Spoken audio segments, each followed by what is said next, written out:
the next to CDK4/6 inhibitor in HER2 positive hormone receptor negative advanced breast cancer. What is the next to CDK4/6 inhibitor in HER2 positive hormone receptor negative advanced breast cancer? Based on the result of many phase 3 trials, the CDK4/6 inhibitor combined with endocrine treatment became standard first and second line treatment in hormone receptor positive HER2 negative advanced breast cancer, with BFS benefit on the first line ranging from 2 to 3 years and with median overall survival reaching 5 years. Eventually, all the patients will develop resistance to CDK4/6 inhibitor. The treatment option beyond the CDK4/6 inhibitor is still unmet need, with evidence of very short median BFS benefit of 2 to 3 months with endocrine monotherapy, including the fulvestrant, as we see in many control arm of recent randomized control trial, suggesting an urgent need for alternative therapeutic approaches in this population to extend the endocrine treatment window before moving to cytotoxic chemotherapy. We have multiple randomized phase 2 and 3 trials have recently reported the positive result leading to significant change in the treatment algorithm in hormone receptor positive HER2 negative metastatic breast cancer. Beyond the CDK4/6 progression, we have many options we can offer to our patient, including continuation of CDK4/6 inhibitor beyond the progression, targeting the PI3K AKT-mTOR pathway, oral selective estrogen receptor degrader, PARP inhibitor in germline BRCA1 and BRCA2 mutation, and the antibody drug conjugate. We have two approved drugs in this setting, the trastuzumab deruxtecan and sacituzumab. For continuation of CDK4/6 beyond the progression, we have 3 randomized phase 2 trials and 1 ongoing phase 3 trial. The first one is the MAINTAIN study, the result was published in this year, which is a randomized phase 2 trial, including hormone receptor positive HER2 negative metastatic breast cancer who progressed on the CDK4/6 inhibitor. The patient were randomized to ribociclib with switched hormonal treatment versus the switched hormonal treatment, with the primary endpoint is BFS. The patient characteristic, more than 87% of the patient had disease progression on previous palbociclib, while 10% only had ribociclib progression, and about 2/3 of the target population had maintained clinical benefit on previous CDK4/6 inhibitor for more than 1 year. The MAINTAIN trial, it was positive study showing statistical significant improvement of median BFS for maintaining of ribociclib beyond the progression, The second, and the MAINTAIN trial showing as well the improvement of overall response rate and the clinical benefit rate. Our second trial is the BASE trial. It was randomized phase 2 study with the target population are very similar to MAINTAIN trial, in which the patient was randomized to fulvestrant palbociclib versus fulvestrant alone beyond the CDK4/6 progression. Another exploratory arm, as we see, including the fulvestrant palbociclib avelumab. It was just exploratory to express the role of immune therapy in such population. The primary endpoint was BFS.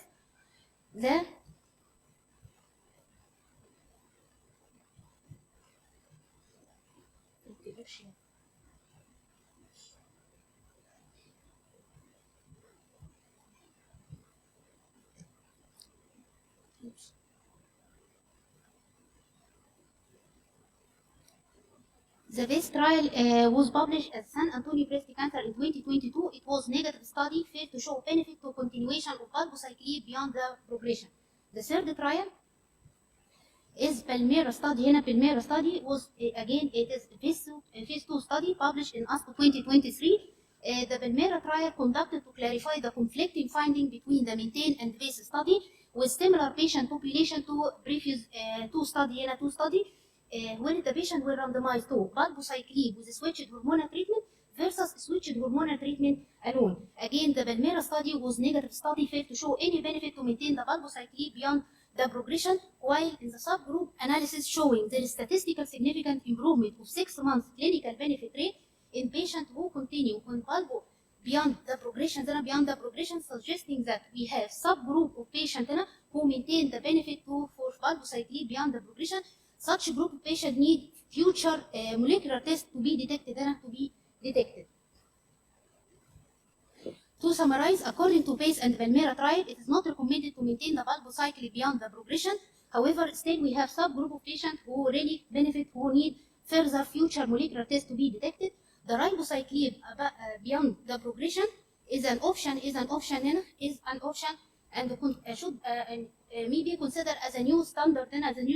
However, the continuation of CDK4/6 inhibitor beyond the progression is not recommended by regulatory authority until we get the result of ongoing phase 3 trial, which is the post-monarch trial, ongoing phase 3 trial comparing the efficacy of abemaciclib beyond the CDK4/6 progression both in metastatic breast cancer and in patients who progressed in palbociclib. Until we get this result, the continuation of CDK4/6 inhibitor beyond the progression is not recommended. Now we'll talk about the second option, which is targeting the PI3K/mTOR pathway inhibitor. As we see in this figure, this pathway is one of the commonest pathway activated in many cancer subtypes, especially the breast cancer, and one of the pathway who are responsible about the secondary hormonal resistance in metastatic hormone receptor positive metastatic breast cancer. As we see this pathway, we have approved three drugs inhibiting this pathway. The first one is alpelisib inhibiting the PI3K kinase enzyme. The second one is called capivasertib inhibiting the AKT enzyme, and the last one is the everolimus inhibiting the mTOR complex 1.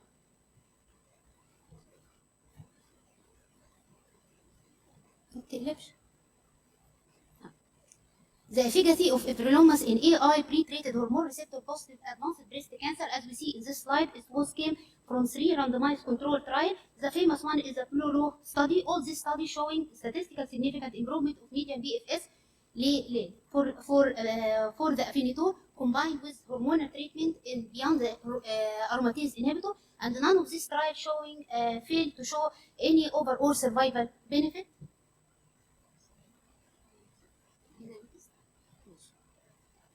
And none of these trials showing any overall survival benefit. Unfortunately, all this trial does not include any patient with CDK4/6 inhibitor.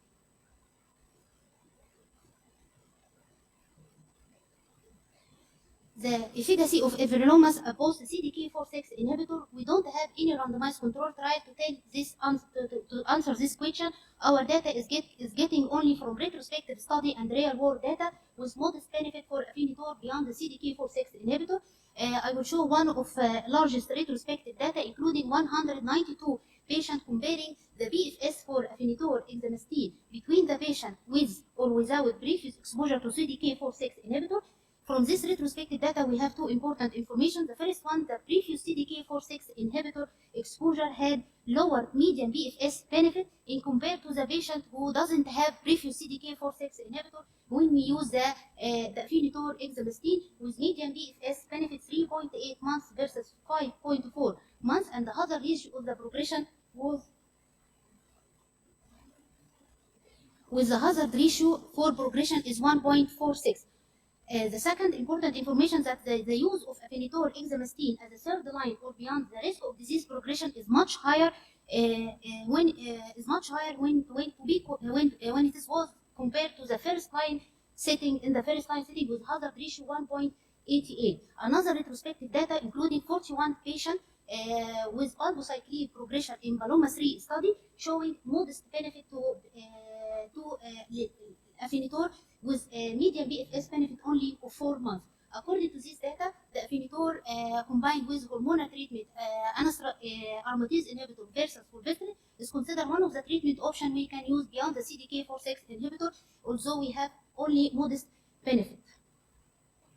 Second drug is the alpelisib. The alpelisib it is a selective alpha isoform PI3K inhibitor proved efficacy in hormone receptor positive metastatic breast cancer according to the SOLAR-1 study.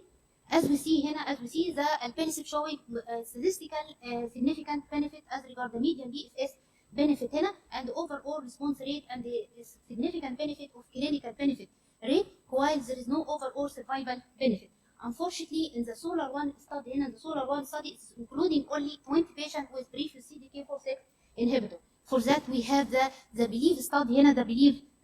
The BELIEVE study is a phase 2 trial without control arm, single arm without control arm. It was dedicated only for patients with BIK3 mutant hormone receptor positive HER2 negative metastatic breast cancer who received more than 2 lines of chemo, more than 2 lines of treatment, and no more than 1 line chemotherapy for advanced setting. The patient was divided in 3 cohorts. First one received alpelisib fulvestrant for patients who previously progressed on CDK4/6 AI. Cohort B received alpelisib letrozole for patients who progressed with previous CDK4/6 inhibitor fulvestrant, and second cohort received alpelisib fulvestrant for patients who previously progressed on EI chemotherapy. The primary endpoint was the proportion of each cohort alive without progressive disease at 6 months. For cohort A, the primary endpoint was met with the patient alive without progressive disease at 6 months was 50.4, and the median PFS benefit only for 7.3 months, and the overall response rate was 17 months. If we look to this figure, it will be less than the figure we get it from the SOLAR-1 study, which may be explained that the patient in BELIEVE study are heavily pre-treated patients than the patient was presented in SOLAR-1 study. Another important information from cohort 1, that the treatment discontinuation rate was decreased from 25% to 21%, and the treatment discontinuation rate for hyperglycemia was dropped from 60% to 2% in comparison to SOLAR-1 study, indicating that the additional management and the monitoring of adverse effect in BELIEVE study improved the treatment tolerability to the alpelisib. As regards the cohort B, it was published as abstract in 2021. To remember, the cohort B was received alpelisib combined with aromatase inhibitor for patients who progressed on CDK4/6 with fulvestrant. Again, the cohort B is more heavily pre-treated patients than the cohort A.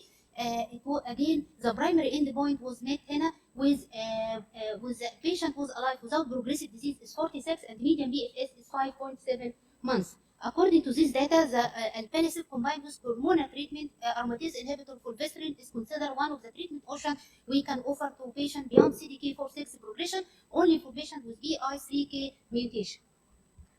Our third drug is capivasertib. Capivasertib is oral drug inhibiting the AKT enzyme.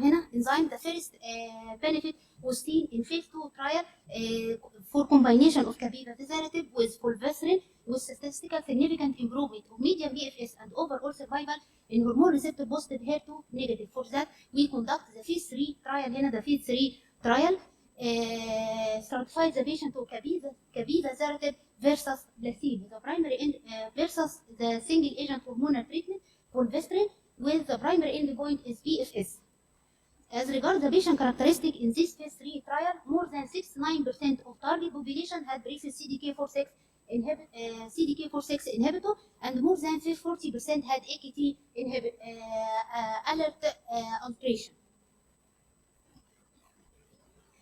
This study was positive study showing statistical significant improvement of median PFS in overall population, regardless the AKT alteration, and with improvement of overall response rate 22% versus 12%, and the benefit was maintained in all subgroup analysis. But what about the previous CDK4/6 inhibitor administration, and what about the duration of previous CDK4/6 inhibitor? In this study, we show that the benefit was maintained regardless the previous exposure of CDK4/6 inhibitor and the previous duration of benefit on previous CDK4/6 inhibitor. However, the magnitude of benefit to the drug in the patient who previously received CDK4/6 inhibitor is less than the patient who did not receive previous CDK4/6 inhibitor, with median PFS is 5.5 months versus 10 months.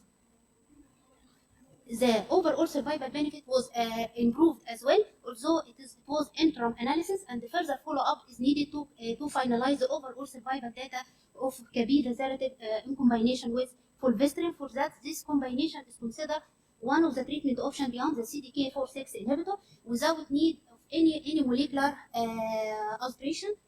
As regards the toxicity profile, the capivasertib are tolerable drug with grade 3 and more adverse effect.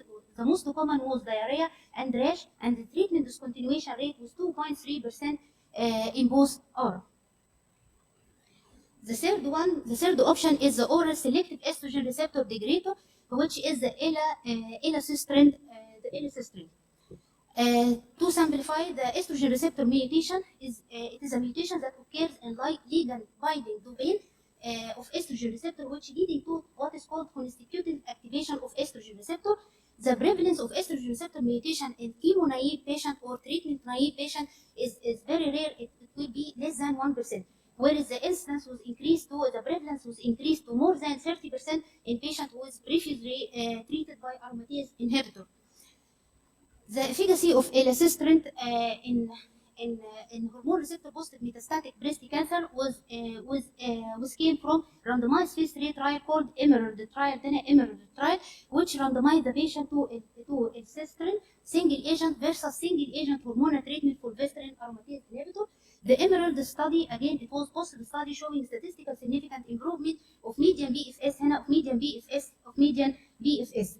From this study, we got three important information. First one, we have very limited median BFS benefit with single agent fulvestrant beyond the CDK4/6 inhibitor. The median BFS are not exceeding 2 months. The second information that we have here, more than 30% of the target population had early disease progression within the first 2 to 3 months in the both arm and core arm, indicating that we have subgroup patient with primary hormonal resistance, which is need further molecular test in the future to be identified. The third information that the oral selective estrogen receptor degrader elacestrant had higher efficacy than single agent fulvestrant AI. And this drug should be the combined hormonal treatment in the future trials and in the future trial rather than the fulvestrant AI. طب what about هنا the elacestrant in patient with estrogen receptor mutation and duration of the previous CDK4/6 inhibitor? As we see in this slide, the greater the duration of the previous CDK4/6 inhibitor in estrogen receptor mutant tumor, we get the higher benefit هنا as regard the median BFS, where the median BFS reaching هنا 8 months in patient who had treatment duration more than 1 year versus 4 months for patient who had less about only 6 months on the previous CDK4/6 inhibitor. As regard the toxicity, the elacestrant is one of the tolerable drugs. The most common side effect was nausea, fatigue, vomiting, and the treatment discontinuation due to adverse event was seen only in 3.4% of the patient. Now we will go to the fourth option, which is the PARP inhibitors. In patients with germline BRCA1 and BRCA2 mutation, we have two approved drugs in this situation, the olaparib and talazoparib. I will not go to the clinical trial for time saving. The both drugs are showing statistical significant median BFS benefit in patient who had hormone receptor positive metastatic breast cancer. Although the both patients are failed to show any overall survival benefit, but in Olympiad trial in Olympiad study predefined subgroup analysis showing there is statistical significant benefit of overall survival in subgroup of patients who did not receive chemotherapy in the metastatic setting. Now we don't have data and we don't have any clinical trial to tell us what is the best sequence of PARP inhibitor and CDK4/6 in the first setting. But according to the international guideline, we use the CDK4/6 inhibitor in the first line and keep the PARP inhibitor either olaparib or talazoparib for second line beyond the CDK4/6 inhibitor in patients with BRCA1 and BRCA2 mutation. To know the BRCA1 and BRCA2 mutation was evident only in 5 to 10% of hormone receptor positive metastatic breast cancer. Our last option is antibody drug conjugate. We have two approved drugs for antibody drug conjugate in this setting beyond the CDK4/6 inhibitor, which is the trastuzumab deruxtecan, and the second drug is the cetuximab. يعني for time saving this slide I will try ان انا اشرح الميكانيزم of action of الانتيبودي drug conjugate. Our antibody drug conjugates are very effective are showing highly effective high efficacy in the what is called the new classification, the HER2 low breast cancer cell. The prevalence of HER2 low breast cancer cell is about 40 to 65% in hormone receptor positive breast cancer, while the prevalence is only 35% with triple negative breast cancer. To return back to our drug, trastuzumab deruxtecan was approved in metastatic hormone receptor positive metastatic breast cancer according to DESTINY-04 study هنا, which is randomized phase 3 trial, including it was dedicated only for HER2-low breast cancer, immunohistochemistry +1 and +2 for patients who received 1 or 2 lines of chemotherapy in metastatic setting. The patient were randomized to trastuzumab deruxtecan versus single agent chemotherapy with primary endpoint PFS. As regard the patient characteristic هنا more than لا أنا عايزة وقت.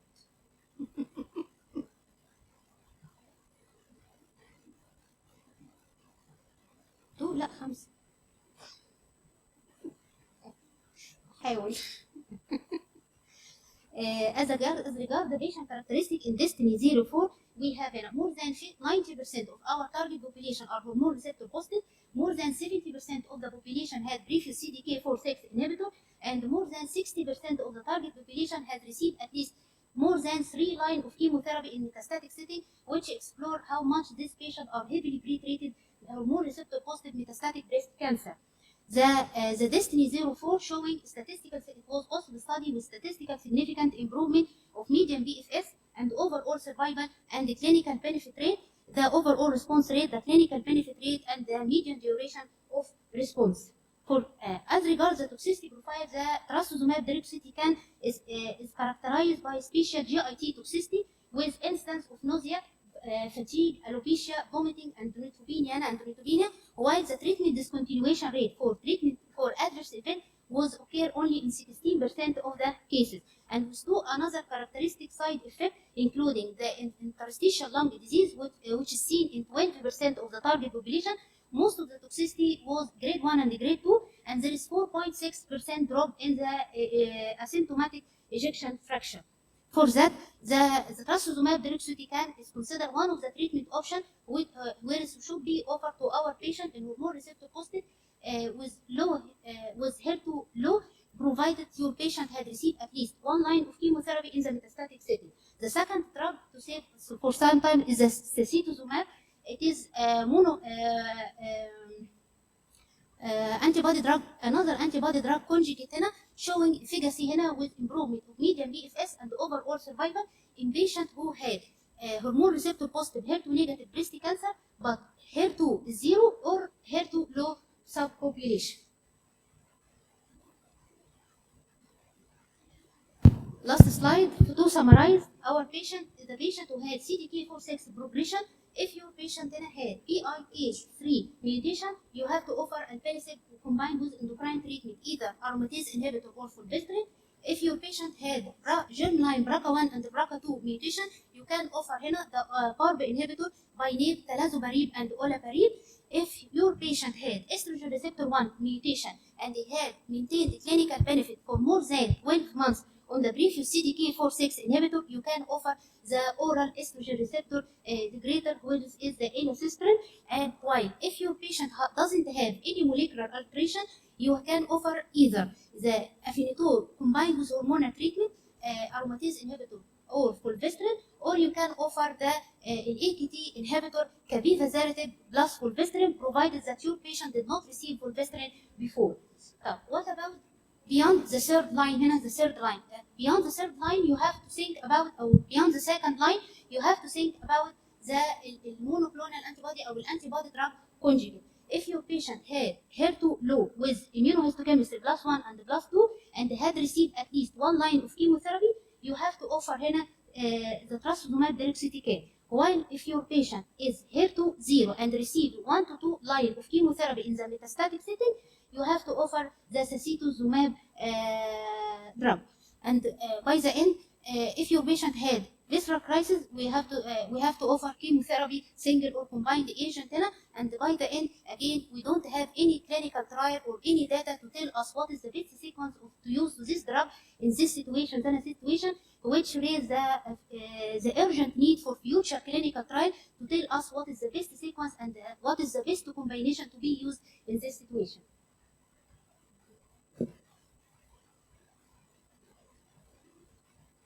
بس it was the last slide. شكرا. شكرا يا إيمان for your updating and excellent presentation. Next speaker.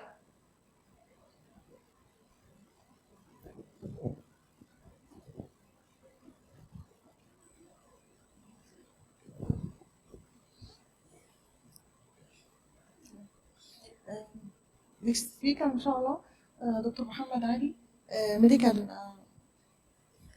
كونسلتنت او بروفيسور اسيستنت. محمد علي وخلاص يا دكتور. دكتور محمد علي، هو في دكتور محمد علي عندنا في المنصورة، انا كنت بعتقد كونسلتنت ان اس اي كايرو. اتفضل حضرتك. Good afternoon, everyone. I'd like to thank the organizing committee for giving me this honor to stand on this floor and having a relatively challenging situation about management of breast cancer during pregnancy. I hope I can have a quick review about this challenging point in the copying slides and try hardly to stick to the time as mentioned. Okay, these are the points I come to cover in my agenda. Regarding the breast cancer in pregnancy, it's approximately in 0.3% up to 3% all malignancies, with breast cancer being the most common malignancy diagnosed with pregnancy. For sure, I had to make many considerations regarding diagnosis, staging, treatment, and obstetrical care with such situation. Regarding the nomenclature, it was first described to be breast cancer with pregnancy, but the more accurate abbreviation or more accurate nomenclature is pregnancy-associated breast cancer, as it describes pregnancy during cancer during pregnancy and up to 6 months to 1 year after conception. Clinically, as the non-pregnant females, we can have a breast lump or nipple discharge, but unfortunately, many cases are diagnosed in a late stage due to the physiological alteration of the breast, including engorgement and increasing density, and therefore, as we mentioned, unfortunately, many patients are diagnosed within an more advanced stage. So any mass beyond 2 weeks during pregnancy having a breast lump should be investigated, although most of cases will be benign, but I have to investigate. Based on the investigations, which I will rely mainly on the ultrasound, which is considered the gold standard imaging modality, having zero risk either for the mother or the fetus, and it can differentiate the nature of the lesions being benign or having a suspicious lesions that needs to be biopsied. Similar to non-pregnant situation, I have to rule out metastatic setting if having a high-risk disease, including bigger masses, more than 5 centimeters, or aggressive biology or axillary lymph node. But the radiation dosage, as much as I can, I will try to avoid. The fatal exposure over 100 microgray or 0.1 gray should be avoided, as this have a significant fatal risk depending on the gestational age, exposure time, and the radiation dose. If given in the first 2 weeks, it can up to fetal death. Within 2 months, it can lead to congenital malformation, and starting from the 3rd month, it can lead to long-standing decrease in the IQ. These are many, as we can see here, is a pointer or not, but the most serious or most harmful investigations having CT mainly in the pelvic region and bone scan and PET-CT. So kindly try to avoid these investigations all through pregnancy. If I have to rule out metastatic disease, I can rely on abdominal ultrasound or a chest X-ray with a shield, and for sure after the first trimester. We will mention here in the first trimester, it's a really challenging because a termination of pregnancy at this time is an option, but after making a family council between the patient and her partner for sure. For the pathology, unfortunately, the behavior is more aggressive with pregnancy. Here, the grade 3 is significantly higher in pregnant females, and the triple negative breast cancer is the most common pathology seen in pregnant females. For the treatment approach, at first, I should address what's the aim of treatment. If I'm going to have a neoadjuvant or adjuvant or a palliative setting, so the priority of the treatment modality is a must before proceeding for the treatment options. For sure, a multidisciplinary team should be involved in this process, including oncologists with obstetric health given and radiotherapy, pediatrician, and psychology. It's a very critical point, should be involved in this team. As we mentioned the last slide, the patient and her partner should have a counsel about the pros and cons of having termination of pregnancy in a very advanced disease that needs to start chemotherapy. Please keep in mind we're having a triple negative pattern. It's the most common. So unfortunately, I'm stuck to give chemotherapy if I'm having a metastatic crisis. So the termination could be an option if the presentation or the breast cancer is discovered in the first trimester. Regarding surgery, any type of surgery can be safely done, but usually we depend on the mastectomy with axillary clearance, as the breast conservation will indicate or will need an adjuvant post-operative radiotherapy, which better avoided all through the pregnancy. So the simple mastectomy with axillary clearance is the standard of care. Still, sentinel lymph node biopsy can be done, but having a technetium stain, not a blue dye, which can induce maternal anaphylaxis. For radiotherapy, there are many trials assessing giving radiotherapy in the late trimester, in third trimester, second or beyond, but they ended that please do not give radiotherapy during pregnancy and postpone till after delivery. For chemotherapy, for sure, before starting chemotherapy, I have to exclude any pre-existing fetal abnormality. And then, as we mentioned, in the first trimester before 14 weeks of gestation, chemotherapy is avoided or contraindicated unless I'm having, as I said, a visceral metastatic crisis that I need to initiate treatment, and then termination could be an option. Otherwise, when the chemotherapy is given here, as shown here, it leads to significant evidence of spontaneous abortion and up to 17% of fetal malformation. After the third trimester, the complications are comparable with the non-pregnant population. So after week 14 of pregnancy, I can give chemotherapy regimen. I will try to mention what's, according to the randomized trials, what's the safest options can be given. When to stop? We need to stop 35 weeks at week 35 or even week 37 if I'm having a weekly regimen as paclitaxel, for example. I should keep in mind that there are maternal effects and fetal effects when giving chemotherapy.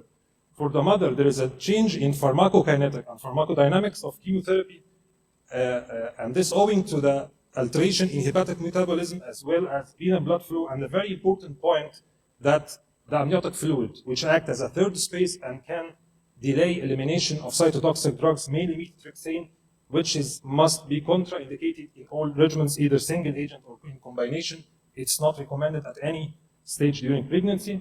For the fetus, the molecular weight of the drug play the major role in determination of teratogenicity of the cytotoxic agents, giving in mind that children, even if they are born normally, should be followed up because there is a long-term effect of chemotherapy, including gonadal dysfunction and germ cell mutagenesis. For the dosage, please do not underdose chemotherapy in pregnant females as a prophylactic or as a making caution for less toxicity, as the physiological changes occurring in the pregnant female may result in lower maximum concentration and decreased exposure to chemotherapy. So give the standard according to the body surface area, to the actual body weight. Don't make a corrected body weight and estimate the chemotherapy, because as we've mentioned, the physiological changes of the pregnant female can lower the maximum concentration and therefore decreasing the benefit of the chemotherapy. For sure, on the other hand, do not overdosage. That's basic. We don't need to mention. We can have a quick view about the drugs by name. For the anthracycline, it seems to be safe during pregnancy, and this based on trial addressing anthracyclines less than 70 milligram per meter square in 160 patients.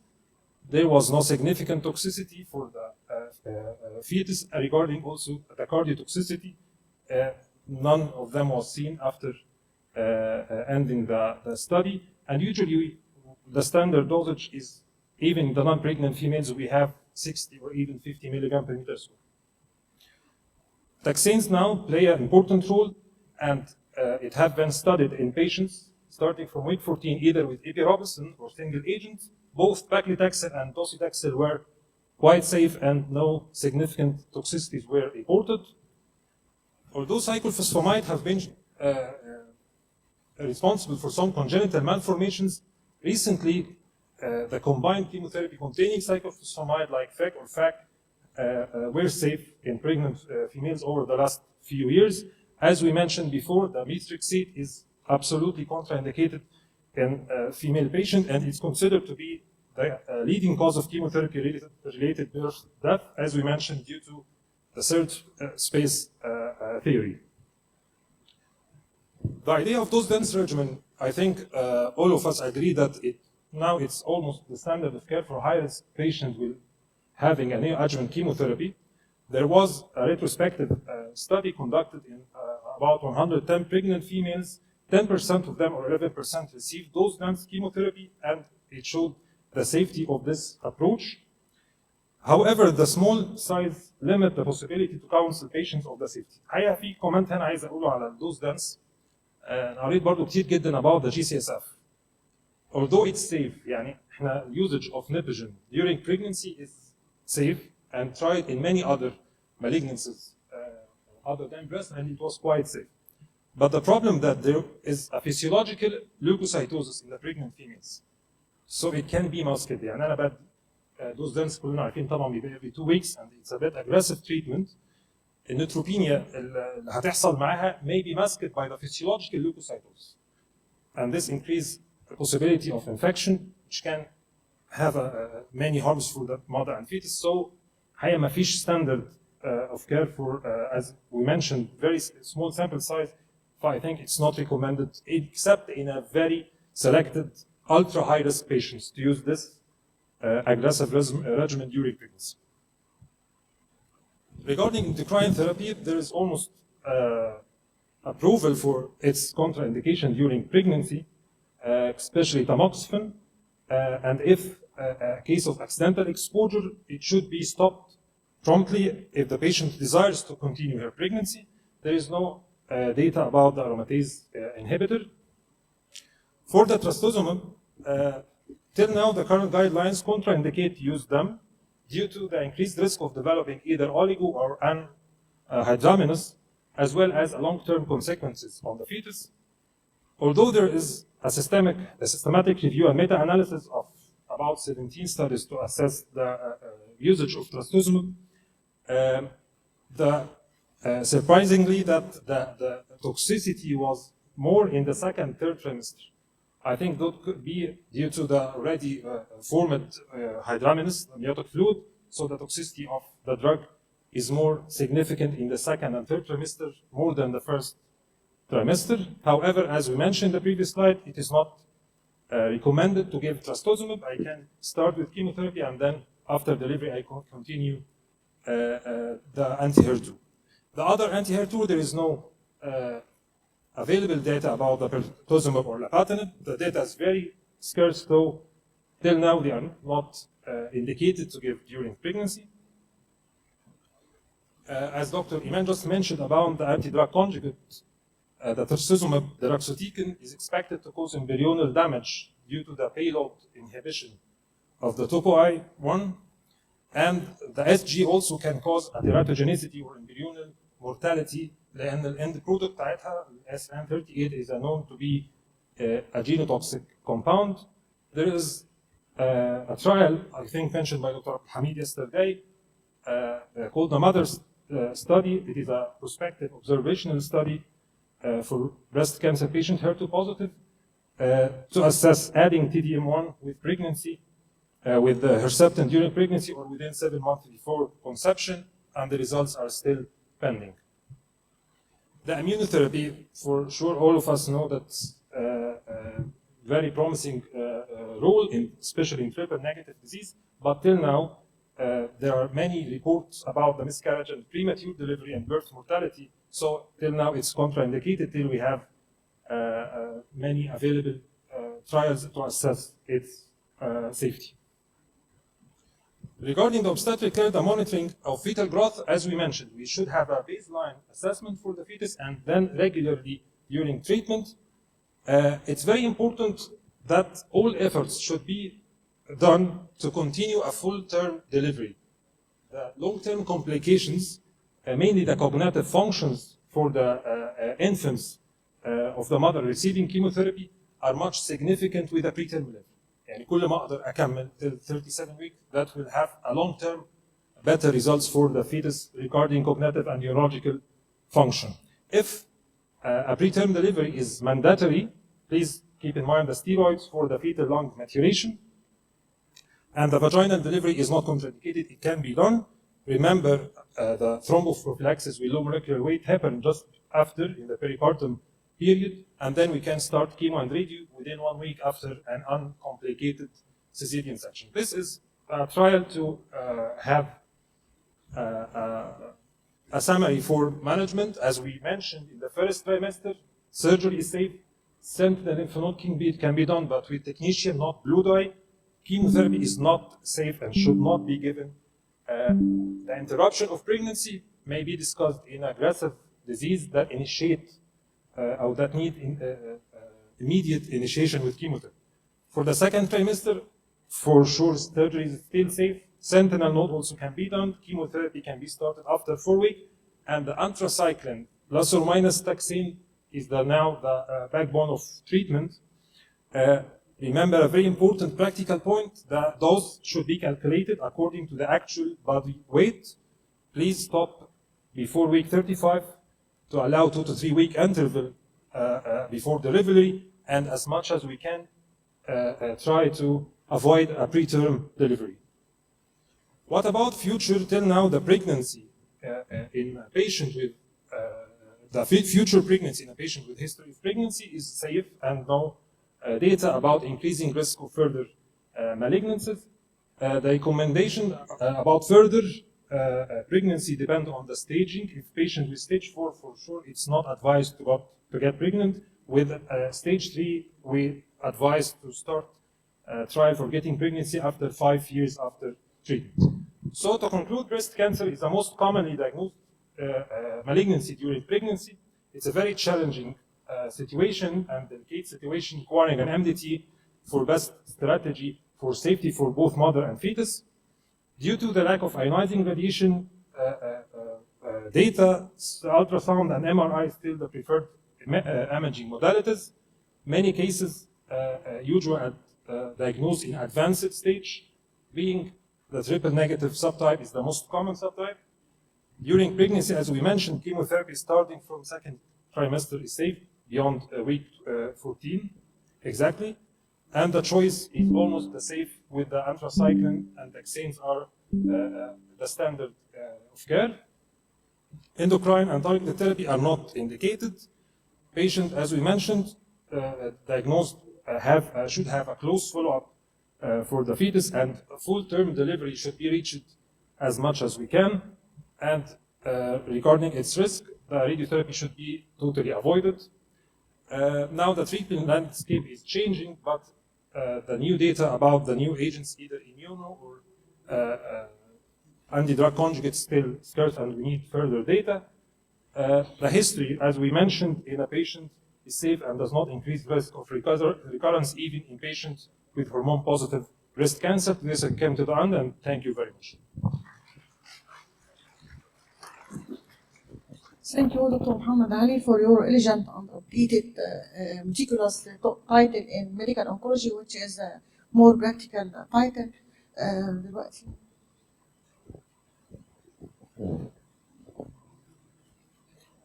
Our next presentation will be mental health challenges in breast cancer survivors, presented by Professor Dr. Hisham Higazi, Professor of Psychiatry and Head of Psychiatry Department البهية.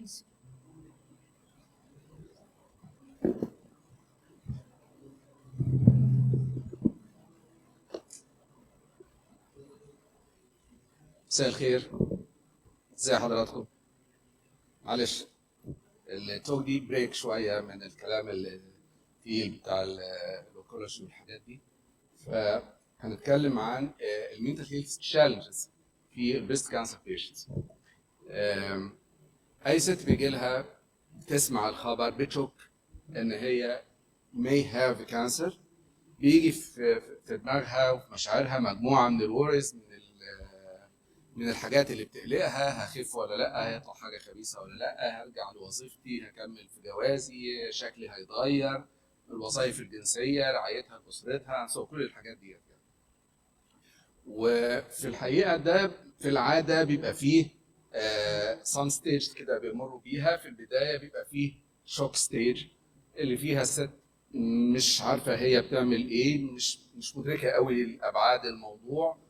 واكتر حاجه نشوفها ان الست طالعه من الام دي تيم عند الجراح او الانكولوجيست وعرفت ان عندها حاجه بس ما عرفتش بقيه الكلام ايه، يعني خلاص ما استوعبتش بقيه الكلام اللي اتقال لها.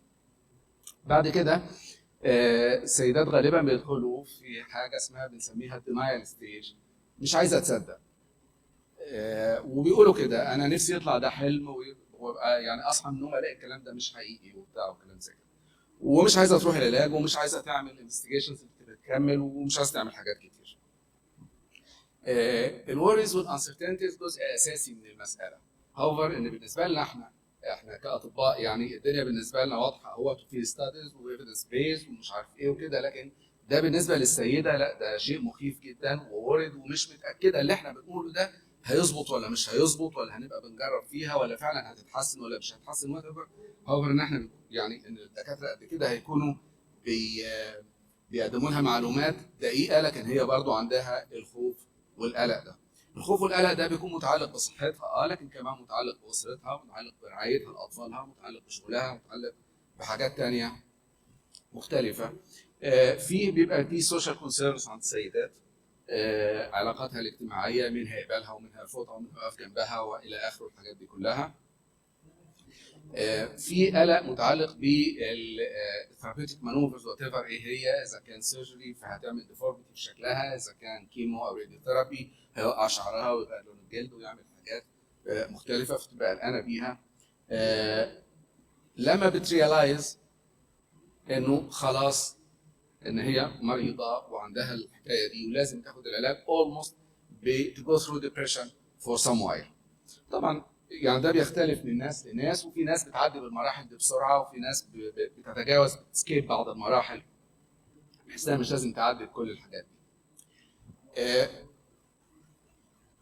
في الحقيقه في شويه تشالنجز كده. السيدات لما بيجوا عند مرحله الدايجنوستس هنلاقي ان القلق الكبير ان اللي احنا بنقوله از روتين ده، وساعات السيدات تيجي تقول ده الدكتور قال لي كده يا مدام انت عندك مش عارف ايه وخلاص وكمل شغل. فقد كده ده بالنسبه لها خبر مفجع ومؤلم وخطير. وبنلاقي بقى الاكستريميتيز اوف ايموشنز، تلاقي ناس عندهم القلق الشديد من التعب فتلحق تتعالج يا دكتور في علاج، طب الحق وتبقى تراش فور تريتمنت. وناس ثانيه تبقى خايفه قوي من كل حاجه ومن كل الترناتيف وتدور على سكند وثيرد وفورث اوبينيون. ده بيعمل حاجه احنا بنسميها الديلي في السيرفيس، انها تقعد تتاخر نفسها حد يقول لها كلام اللي هي نفسها تسمعه يعني. لما بنيجي نعمل الباثولوجي والجينيتك مابينج ده بيعمل كونسيرن شويه عند السيدات، لانه بيريز اب سم كونسيرنز اباوت الجير. هو ده السؤال اللي كتير بنتساله، هو ده وراثي؟ هو انا بنتي هتبقى كده؟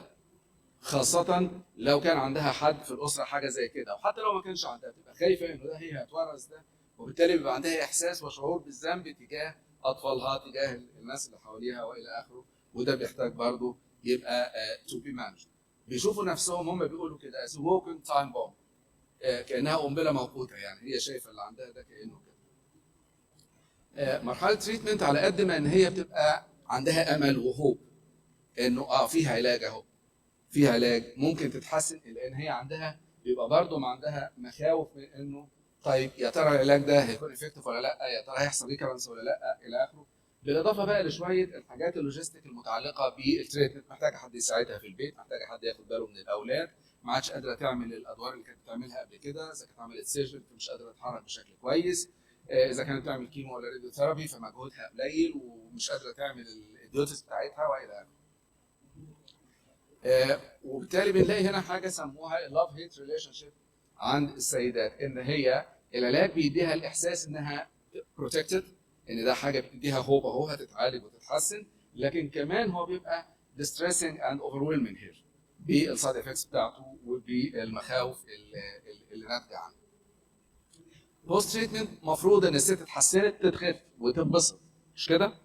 ده المتوقع، لكن ساعات بنشوف في المرحله دي جنب احساس التحسن وان الحمد لله انا خفيت يا خوفي لا يجيني تاني.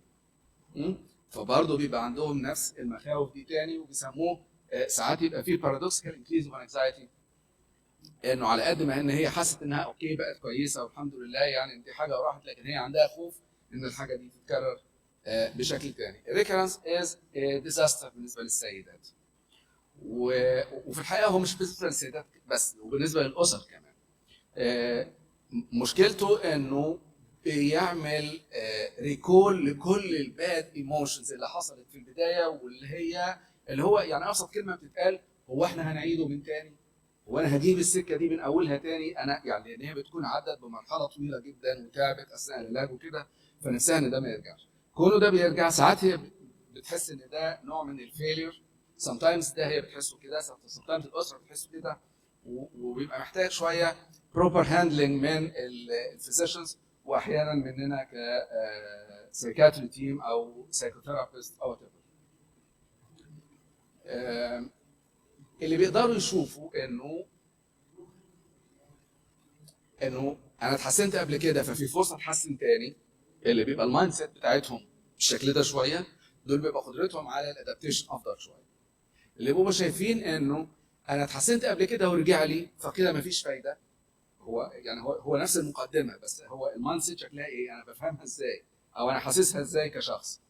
لو انا حسيتها انه ايوه انا اتحسنت قبل كده ففي فرصه اتحسن تاني، ده هيخليني افضل قادر اتعامل بشكل كويس. لكن اللي هيشوف انا اتحسنت قبل كده بس رجع لي فكده مفيش فايده، فهتبقى to go through depression وanxiety وبانيك وحاجات زي كده. اللي بيقدروا يشوفوا انه التعب ده is destiny، انه خلاص ده نهايه العالم، انه بما هو راح ورجع تاني فما فيش فايده فهي النهايه معروفه وكده، فدول ما بيبقوش ايجر او انهم يكملوا العلاج، وسامتايمز ان هم بيدروب من الفولو اب وحاجات زي كده. اللي بيقدروا يشوفوا انه اتس كرونيك ستيج، وزي ما اتعالجت قبل كده هتعالج تاني، وفي ناس ونشوف ناس قبل كده وجالهم ريكرنس وتعالجوا وحاجات زي كده، دول بيبقى قدرتهم على ان هم يكملوا الفولو اب ويتابعوا الريجيم العلاجي بتاعهم افضل. الادجوفانت ثيرابيز ليها اولا سيدات بيقارنوا بعضهم ببعض، ليه انا جالي كده ودي ما جالهاش وزميلتي مش عارف عندها كذا يبقى انا هيجي لي كذا انصاب بالشكل ده، فده بيبقى جزء من الحكايه. لكن كمان الادجوفانت ثيرابيز ليها، وده يعني بنحاول نشتغل عليه، انه هي ليها treatment specific mental illness issues, mental complications, mental و emotional طبعا. وفي الحاجات دي ساعات بيبقى علاجها through التوك ثيرابيز او الكونسلنج او whatever، لكن كتير بيبقى علاجها through الميديكيشنز، لانه ما بنقدرش نتجاوز المساله دي من غيرها. الادجوفانت ثيرابيز غالبا بنشوف معاها الانزايتي، بنشوف معاها الدبريشن، وبنشوف معاها الديفيكولتيز في المود ريجوليشن والباوتس اوف انجر اللي قد تتوجه ناحيه نفسها فتبقى انا خلاص وانا ما فيش فايده ومش عايزه تكمل علاج، او تتوجه ناحيه الناس اللي حواليها او الهيلث كير بروفايدرز او التيم او الدكاتره او خلافه. طبعا بنشوف معاها سليب ديستربنس كتير، البين سندروم، السكشوال بروبلمز، والبادي ديسبورفيك بروبلمز، خاصه مع الحاجات اللي بتغير شكل الجسم. الراديشن ثيرابي مش بعيد عن الحاجات اللي زي كده. الادفانسد كيسز والاند ستيج كيسز بتبقى عندنا existential issues، ليه وازاي واشمعنى انا وما بعد الحياه، ويعني التساؤلات دي كلها بتبقى مهمه ان احنا تو تارجت. وبالتالي الكومن سايكوسوشيال كونسيرنز بنشوفها بتكون اما fatigue, trouble sleeping, pain, body image disruption, treatment related anxieties, intrusive thoughts about the illness with persistent anxiety, sexual dysfunction, marital or partner communication problems, feelings of vulnerability, fear of recurrence, existential concerns regarding immortality. A range of problems يتراوح ما بين انه يكون نورمال رياكشن نورمال فيلينج لانه زي اي حد تعبان فمش هيبقى مبسوط اكيد يعني فهيبقى حزين، لانه يبقى فول بلون منتال ديس اوردر محتاج علاج ومحتاج احيانا يعني محتاج يعني مالتي ثيرابيوتيك ويز تو هاندل انه يبقى رياكشن للديزيز لانه يبقى رياكشن للكونسيكونسز بتاعته. يعني ساعات السيدات ما تجيش تشتكي من المشكله ولا انها عندها بريست كانسر ولا حاجات زي دي، هي بتشتكي انها ما عادتش بتعمل وظائفها زي زمان، ما عادش بتاخد بالها من اولادها زي زمان، جوزها ما عادش شايفها كويسه زي زمان، انسوا حاجات زي كده. تبقى كانسر سبيسيفيك او تبقى جنرالايز سيمبتومز. بنشوف الحاجات كانسر سبيسيفيك حاجات لها علاقه بشكل الجسم، الجزء اللي انها بتبريف الجزء اللي فقدته من جسمها او كده، او ان تبقى حاجات جنرالايز زي الدبريشن وزي البوست تروماتيك ستريس وزي الانكزايتي والحاجات دي. السايكاتريك موربيديتي في مرضى الكانسر في الحقيقه almost 3 to 4 folds النورمال populations. لو شفنا حاجه زي الدبريشن النورمال population البريفالنس بتاعها من 3 ل 6%، احنا في الكانسر populations بنتجاوز ال 20% في البريفالنس بتاعها. المنتال illnesses المنتال موربيديتي بشكل عام في الجنرال population بتتراوح ما بين 15 ل 20%، في الكانسر سوسايتيز بتبقى من حوالي 35 ل 45% according للستاتس. فاحنا تقريبا متجاوزين 2 ل 3 فولدز من النورمال population. ايه اهميه الكلام ده او ايه خطوره الكلام ده؟ انه النيجاتيف افكت بيأثر على الادهيرنس بتاع المريضات، بيورسن الهيلث بيهيفير، ما بيتبعوش التعليمات بتاعت حضراتكم، مش بيفولو اب وات ايفر ايه هي بيهيفيرال دايتري او حتى الفولو ابس المواعيدهم بتاعتهم، بريديوس الكواليتي اوف لايف بتاعتهم، بينكريز اللينث اوف ستاي في الهوسبيتالز، وبينكريز التايم ان ريهابيليتيشن. في ايفيدنس انه بيريديوس الريسبونس للكيموثيرابي هاوفر، وفي ايفيدنس انه بينكريز الريسك اوف سوسايد وان ده بيبقى اسوشيتد مع السايكولوجيكال ديسوردرز اللي بتصيب السيدات. دي some studies درست الكواليتي اوف لايف في الستات اللي عندهم بريست كانسر. دي ستادي كانت اتعملت في 98 بتقارن ما بين السيدات اللي عندهم بريست كانسر واللي ما عندهمش، وكانوا بيطبقوا حاجه اسمها الاس اف 36، ده حاجه بتقيس الكواليتي اوف لايف، السوشيال فانكشننج والفيزيكال فانكشننج والبين والايموشنز والجنرال بيرسبشن والى اخره. هنلاقي هنا ان في فروق في معظم الفاريبلز، لكن لما هنروح للاستاد اللي بعدها ونشوف الناس بري وبوست تريتمنت اللي ما عندهمش ريكرنس، هنلاقي ان في بعض يعني مثلا الفيزيكال فانكشننج فيه significant difference، الرول ليميتس فيها significant difference، الايموشنال ويل بينج، البين، الجنرال بيرسبشن فيهم significant difference. لكن لما هنروح للناس اللي عندهم ريكرنس هنلاقي ان تقريبا كل الفاريبلز فيها significant difference، وبقى اكتر من اللي كان موجود قبل كده في الناس اللي ما عندهمش ريكرنس. فاحنا هنا المشكله هنا واضح انها بتاثر على الويل بينج، على الجوانب المختلفه بتاعه ده بتاع الريكرنس بتاعه الويل بينج. طيب اخر حاجه السيده هتوصل لها او احسن اوتكم احنا بنتمناه انها تبقى عندها ويل ادجستمنت. ويل ادجستمنت يعني انها تبقى عندها بوزيتيف فيو of herself and the world in the face of health problem. وده هيجي ازاي؟ بان هي يبقى كان to restore sense of self and بانها to adjust to herself, adjust her mindset، انها شايفه نفسها ازاي. المشكله انها بتبقى شايفه نفسها بقت awkward، بقت ويك، ما عادتش هي الانسانه بتاعت زمان اللي كانت كويسه وصحتها كويسه. اللي بيقدر يعمل cognitive reconciliation للمساله دي ده بيبقى الادجستمنت بتاعه افضل. اللي عندهم affective acceptance للبروبلم بيبقى الادجستمنت بتاعهم افضل. اللي عندهم قدره على انهم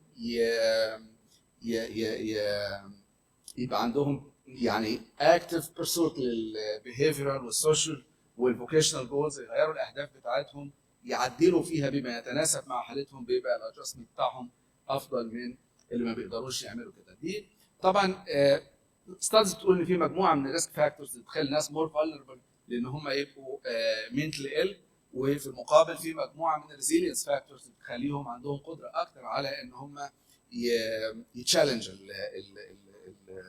الخبره الصعبه اللي بيمروا بيها دي. من الريسك فاكتورز اليانج ايج، الباست هيستوري اوف mental illness وات ايفر ديبريشن او غيره، الالنس ريليتد فاكتورز لايك الايدنتيتي والسيفيريتي السنتراليتي. هو هنا المقصود بيها انه دي مش بس في البريست كانسر، في وات ايفر illness، انه هل لو سيده يجي لها حرق في وشها مثلا 3 4 سم، ولا حرق مثلا في الترانك 20 30 سم، مين يبقى اصعب عليها اكتر؟ لو رجل لو عنده مثلا يعني كاردياك اسكيميا مثلا بروبلم، ولا عنده بروبلم وذ اريكشن، مين اللي اخطر صحيا؟ لكن مين اللي هيأثر عليه نفسيا اكتر؟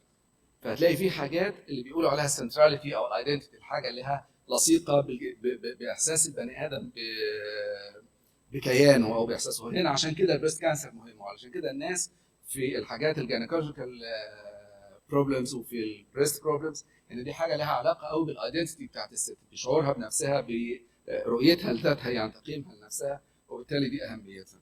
طبعا بقيه الاذر سيريس كوموربيد كونديشنز، السوشيال سبورت حاجه مهمه جدا.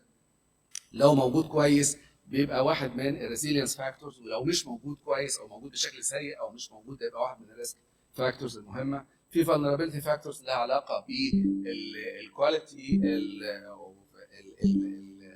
الكاركتر بتاع الناس، البيرسوناليتي تريتس بتاعتهم، الناس البيسيمستيك، بعض الصفات اللي بتكون في الشخصيه بتخليهم مور فولنربل.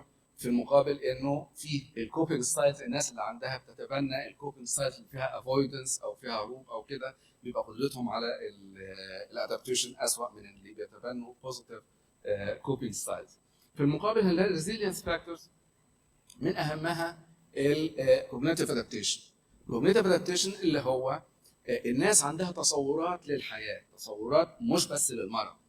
عندنا تصور لانه انا علشان ابقى شخص ناجح هعمل 1 2 3 4، همشي في باث او في تراك معين، بيجي المرض يبلوك التراك ده او يبوظه، فتصوراتي عن نفسي، عن قيمي، عن النجاح، عن ان انا احقق ذاتي اتلخبطت. لو قدرت اعدل ده بيساعد، وده يعني فيه سايكوثيرابيوتيك انترفنشنز بتحسن المسائل ديت. يعني في حاجه لطيفه قوي اسمها البنفيت فايندينج. الناس اللي بيقدروا يلاقوا ضوء وسط العتمه او يشوفوا ميزه في الحاجه المشكله اللي تعرضوا لها، دول بيبقى قدرتهم على الادابتيشن افضل بكتير. بنلاقي سيدات يقولوا انا اتغيرت للافضل، انا شخصيتي اتحسنت، انا المرض ده في الاول كنت شايفاه حاجه وحشه بس ده هو فعلا كان بليس بالنسبه لي. واعتقد حضراتكم اكيد بتشوفوا ده بما انكم يعني بتشوفوا المرضى كل يوم، فبنشوف الحاجات دي. عشان نقدر نعمل ده، الناس اللي هتقدر تو disengage from attainable goals disattainable goals و re-engage from attainable goals، دول هيبقوا اقدر على ان هم يقدروا يعملوا more adaptation. اللي هيقدر يغير من اهدافه ويعدل من طريقته في التفكير وفي النجاح والى اخره، ده هيقدر يكون عنده قدره على الادابتيشن اكتر. طبعا السوشيال انفايرمنت، الريليجيوس والسبيريتوال سبورت ده حاجه مهمه جدا. الناس اللي عندهم ستيبل لايف سيتويشنز، وورك، فاينانشال اندبندنس الى اخره، اللي بيبراكتس هوبيز وسبورت وليجر تايم، دول كلهم كل الحاجات دي هتفيدهم بشكل افضل، هتخليهم اكتر قدره على الادابتيشن. طيب هل احنا بنقدر نتدخل في الحكايه دي؟ وفي الحقيقه انا برضو يعني باستثناء بس جزئيه السوشيال سبورت، اللي انا كان معظم الحاجات اللي اتكلمت عليها سواء كانت ريسك فاكتورز او ريزيلينس فاكتورز كانت حاجات انديفيدوال متعلقه بالناس، ودي اللي احنا ممكن نعدل فيه في الحقيقه. في ايفيدنس بيست سايكولوجيكال انترفنشنز بتحسن الحاجات ديت، منها الكونسلنج، منها الاديوكيشن، منها الكوتشنج، منها الكوبينج سكيلز والبروبلم سولفنج تريننج، منها السايكولوجيكال سبورت، حاجات بشكل عام. لكن كمان في حاجات سبيسيفيك ثيرابيوتيك انترفنشنز للناس اللي بقى ما كانش كفايه بالنسبه لهم الحاجات البروتكتيف، وما كانش كفايه بالنسبه لهم الحاجات اللي بتعمل ريزيلينس. ففي ثيرابيوتيك انترفنشنز حاجه يعني سبورتيف اكسبريسيف جروب ثيرابي، في كوجنيتيف بيهيفيرال ثيرابي، اكزيستنشال ثيرابيز للناس خاصه اللي في الاند ستيج، مينينج سنترد سايكوثيرابيز، المايندفولنس مهم، الستريس ريدكشن بروجرامز مهمه برضه. والحاجات ديت ادوني بس نص دقيقه بس ده اخر سلايد عشان اقول لكم فايده ده لو اتعمل ايه يعني.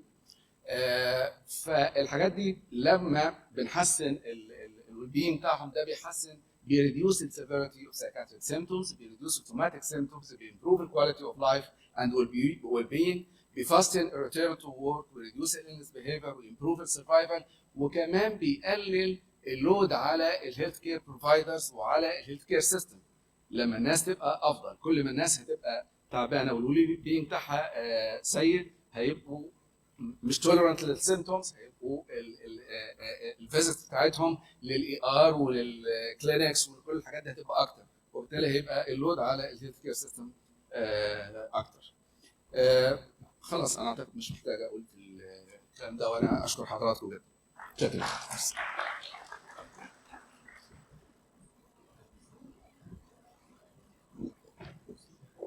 Thank you, Professor Hisham, for your elegant presentation.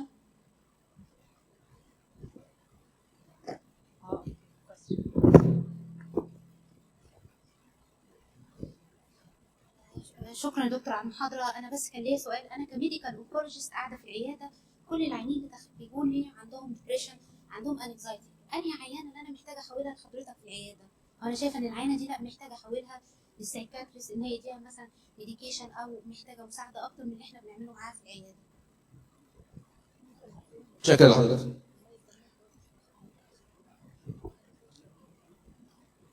هو كل الناس اللي بيجوا لحضرتك في العياده دي ار اندر ستريس، وزي ما كنا بنقول ان الرينج ممكن يبقى يرينج فروم نورمال رياكشن للسيتويشن اللي هم فيه، لانه يبقى فول بلون منتال إلنس.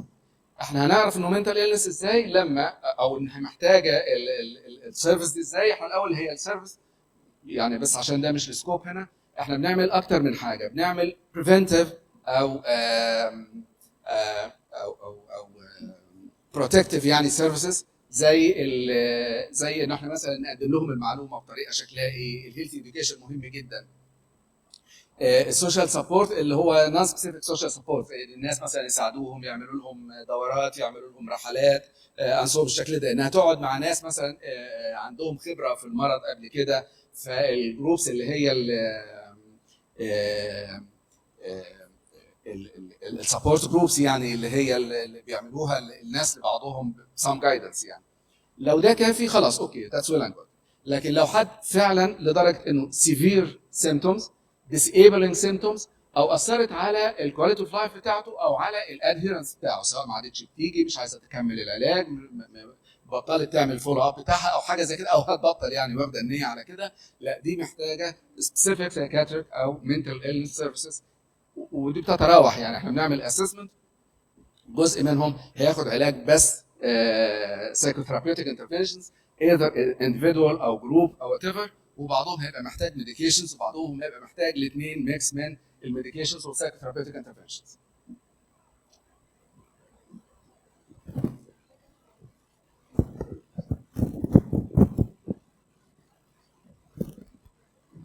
I call for the next speaker, Dr. Maya Isa. She's an assistant consultant in Bahia Medical Oncology Center at Bahia Hospital. She will present us a presentation on the benefit of bone target therapy as adjuvant treatment.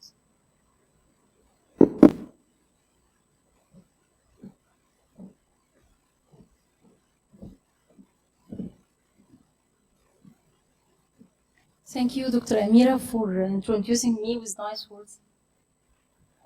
Good evening. I will talk about the benefit of bone-targeted therapy as adjuvant treatment in early breast cancer. This is my objectives. In early breast cancer, patients' bone health may be compromised as a result of the adjuvant treatment, which can induce accelerated bone loss, osteoporosis, and increasing risk for fractures.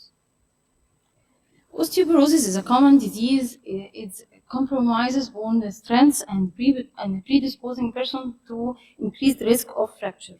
Bone strength reflects the integration of bone density and bone quality. In breast cancer, results of the WHI observational study, which showed that women with history of breast cancer had a 31 increased risk of fracture, for which the estrogen or the relative age related to women or men, estrogen or deficiency of the estrogen, it's the main cause of bone loss, for which estrogen deficiency leading to elevated bone turnover and then bone loss and diminished bone quality, for which causes of cancer treatment induced bone loss, which informs of our treatment modalities in the form of bilateral oophorectomy, chemotherapy induced ovarian failure, or steroids, aromatase inhibitors, and LHRH agonists. Tamoxifen induces bone loss in premenopausal women and protects against bone loss in postmenopausal women, as shown in this diagram.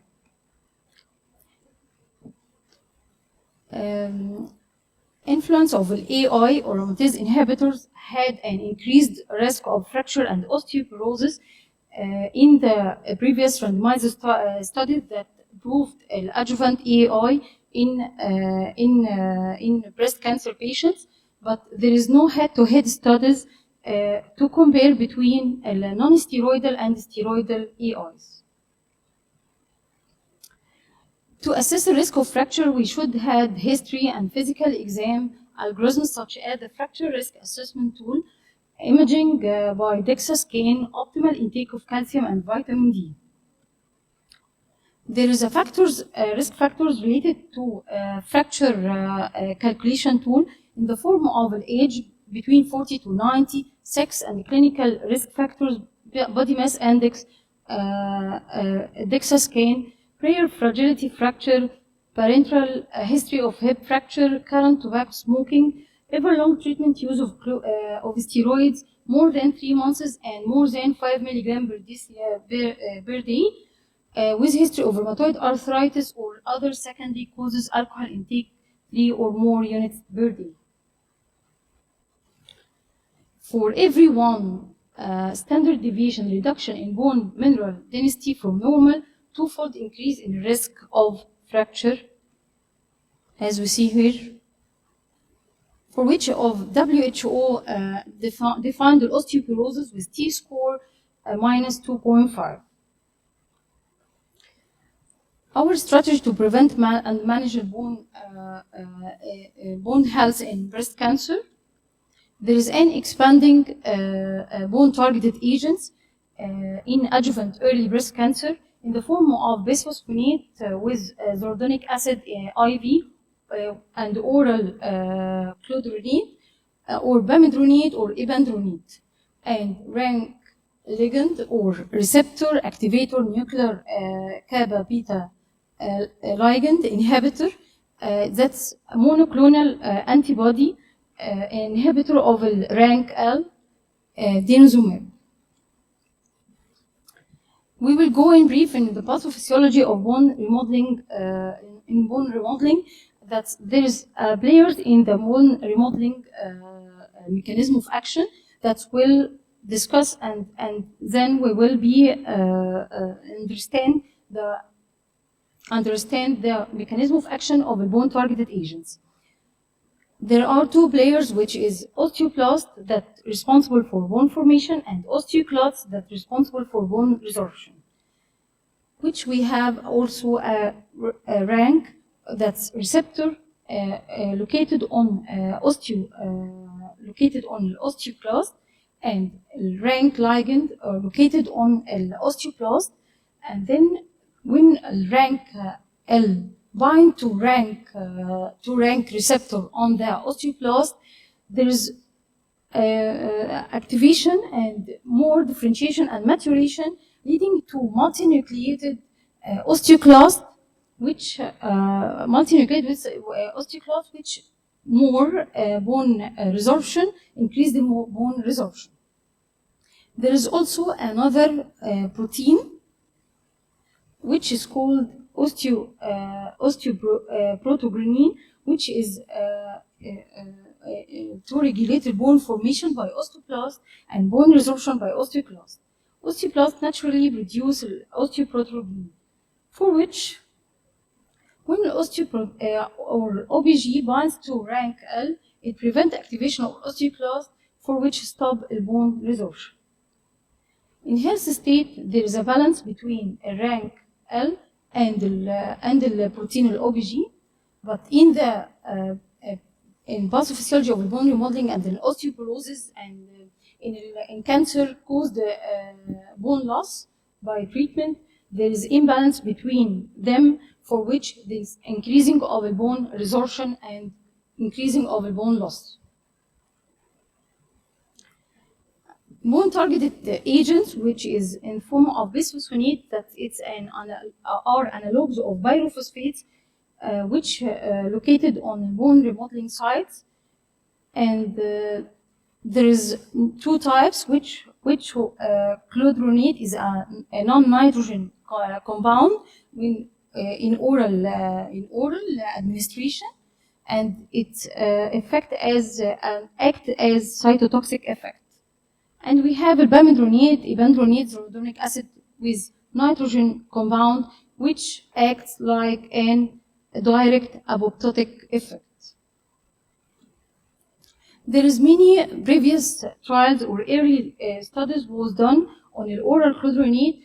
Some studies with benefit of clodronate in bone treatment, on adjuvant bone treatment, and others was no benefit, for which there is not approved in the first line on adjuvant setting in early breast cancer. This table summarizes the adjuvant bisphosphonate studies that was done, but there is an SWOG 307 that was published on 2015 that was investigated in patients with clodronate versus ibandronate or IV zoledronic acid in pre and post menopausal patients with breast cancer, and they are all the same in disease-free survival. In premenopausal women with breast cancer, to prevent cancer tumor-induced bone loss, in Australian breast and colorectal study group 12 trial, there is a recruitment between more than 2,006 premenopausal patients with stage 1 and 2, less than 10 positive nodes, ER positive and BR positive, with duration of treatment was 3 years. The patient was underwent surgery, then started Zoladex 3.6 milligram every 28 days, and then randomized to receive tamoxifen to adding zoledronic acid or anastrozole plus zoledronic acid. For which of this trial had a disease-free survival significant benefit when adding zoledronic acid to the premenopausal patient that had treated with ovarian function suppression or induced menopause by treatment. And also there is an improvement in lumbar spine T-score. There is, after stopping the treatment, there is a continued improvement in a bone mineral density for 2 years after stopping of the zoledronic acid treatment. In most all bisphosphonate studies, there was a significant improvement in bone mineral density among patients who received the bone modifying agents. These studies formed the basis of the recommendation of bone modifying agents, especially in those patients treated with aromatase inhibitors.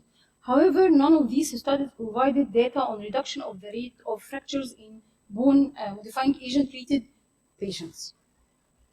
There is another study was done on premenopausal patients for more than 3,000 breast cancer patients with stage 2 to 3, was randomized to receive standard therapy versus standard therapy and adding zoledronic acid 4 milligram for 6 doses every 3 to 4 weeks, and then 8 doses every 3 months, and 5 doses every 6 months, for duration for 5 years.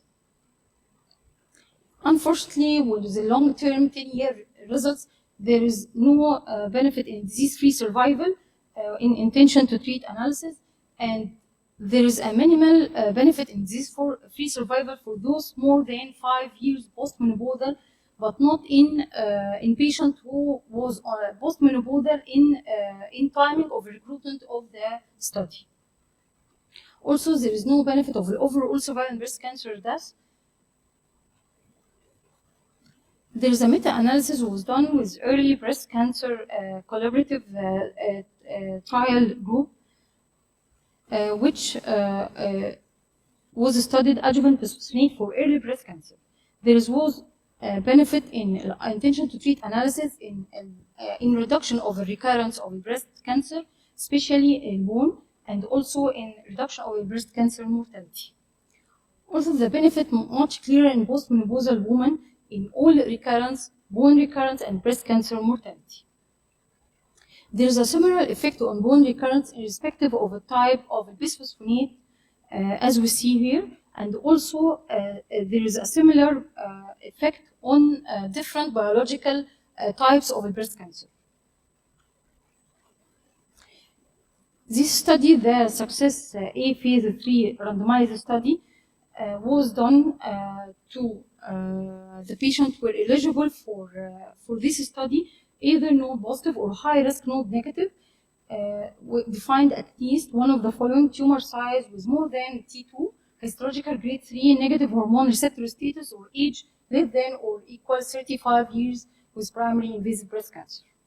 The patients were first randomized to adjuvant chemotherapy. She received it, and then after ending of the chemotherapy, patient underwent a second randomization of 5 years of zoledronate treatment 4 milligram intravenous every 3 months for 2 years, followed by 4 milligram intravenous every 6 months for 3 years, versus 2 years of zoledronate treatment 4 milligram intravenous every 3 months for 2 years. The primary endpoint of the study was disease-free survival. Secondary endpoint were overall survival, distant disease-free survival, and an incident of skeletal-related adverse events. The results showed that there is no difference between the two treatment arms, 5 years versus 2 years, in disease-free survival, overall survival, and distant disease-free survival. In preventing cancer tumor-induced bone loss in postmenopausal women, there is 2 trials was done. Zoledronic acid was approved by a study was named ZOFAST, which there is a change in baseline of the DEXA scan and improvement of the lumbar spine T-score. Also, denosumab was approved in postmenopausal patients as adjuvant treatment in hard breast cancer with 60 milligram subcut every 6 months.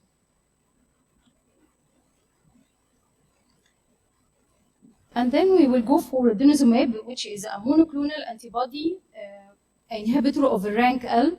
As we said before, there is a study of Australian breast and colorectal study group 18. The study design was prospective, randomized, and double-blind. That enrolled in it postmenopausal patient with early hormone receptor positive receiving adjuvant AI therapy, randomized for denosumab 60 milligram subcut every 6 months versus placebo. The primary endpoint was time to first clinical fracture, and the secondary endpoint was percentage change in bone mineral density, vertebral fracture, disease, free survival, overall survival, and bone metastatic free survival and safety. Denosumab significantly reduced the clinical fracture versus placebo in patients received adjuvant AIs, as we see here. And in long-term outcome of the adjuvant denosumab in breast cancer that was published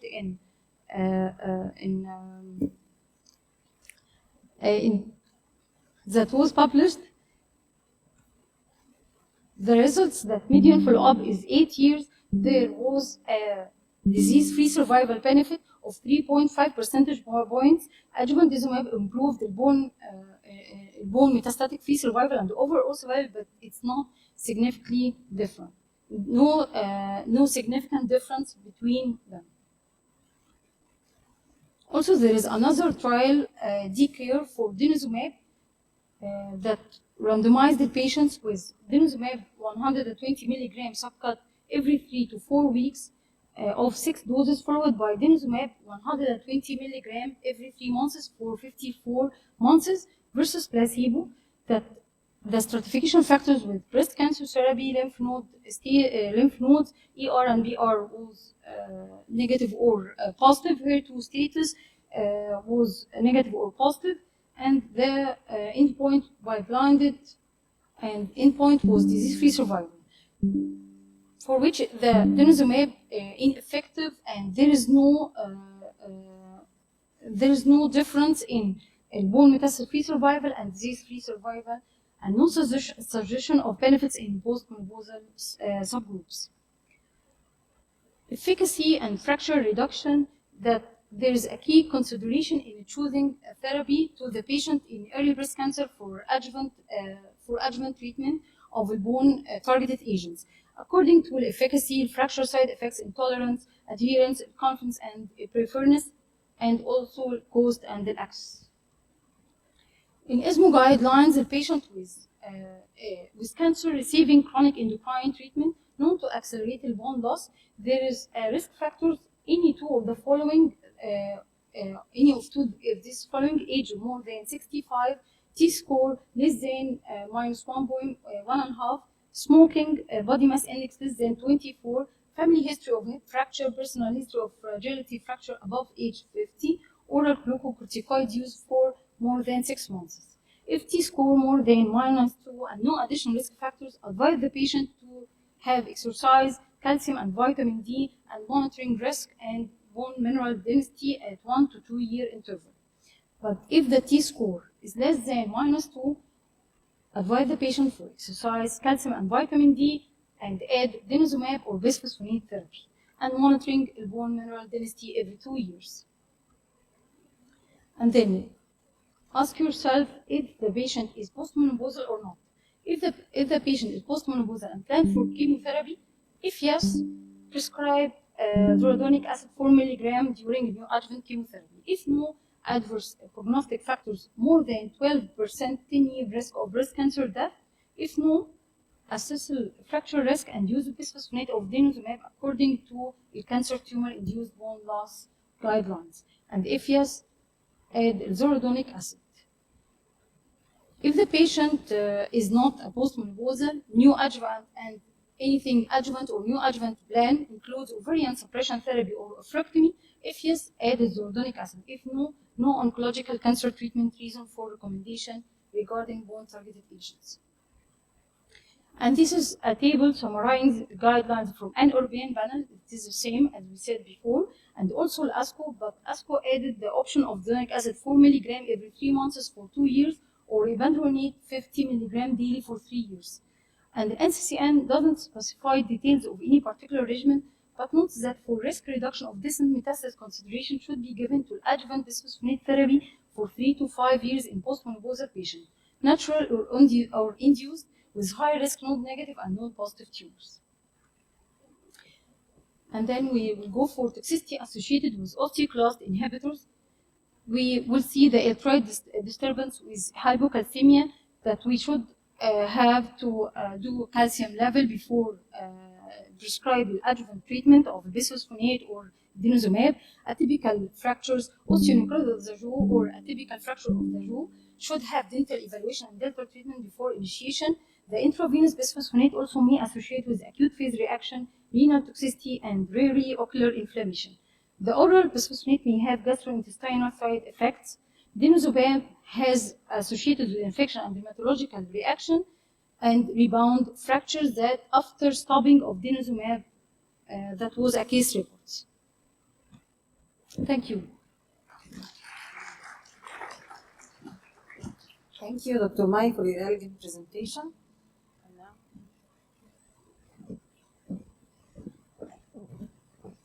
Dr. Nurhan Mahmoud will present us a case discussion.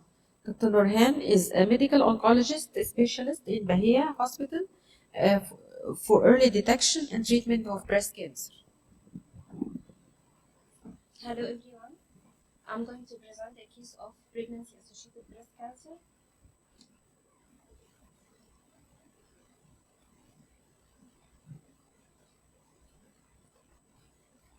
Mrs. R.A., 37 years old, premenopausal female patient.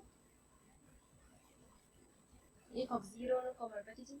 Married with 6 offspring, 4 boys and 4 boys and 2 girls. الصورة مش واضحة؟ أعمل إيه؟ الصوت كده؟ صوت مش واضح. كده كويس؟ كده كويس.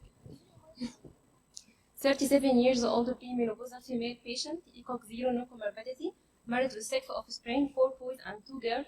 Youngest is 3 years old, pregnant in second trimester, week 17 of gestation.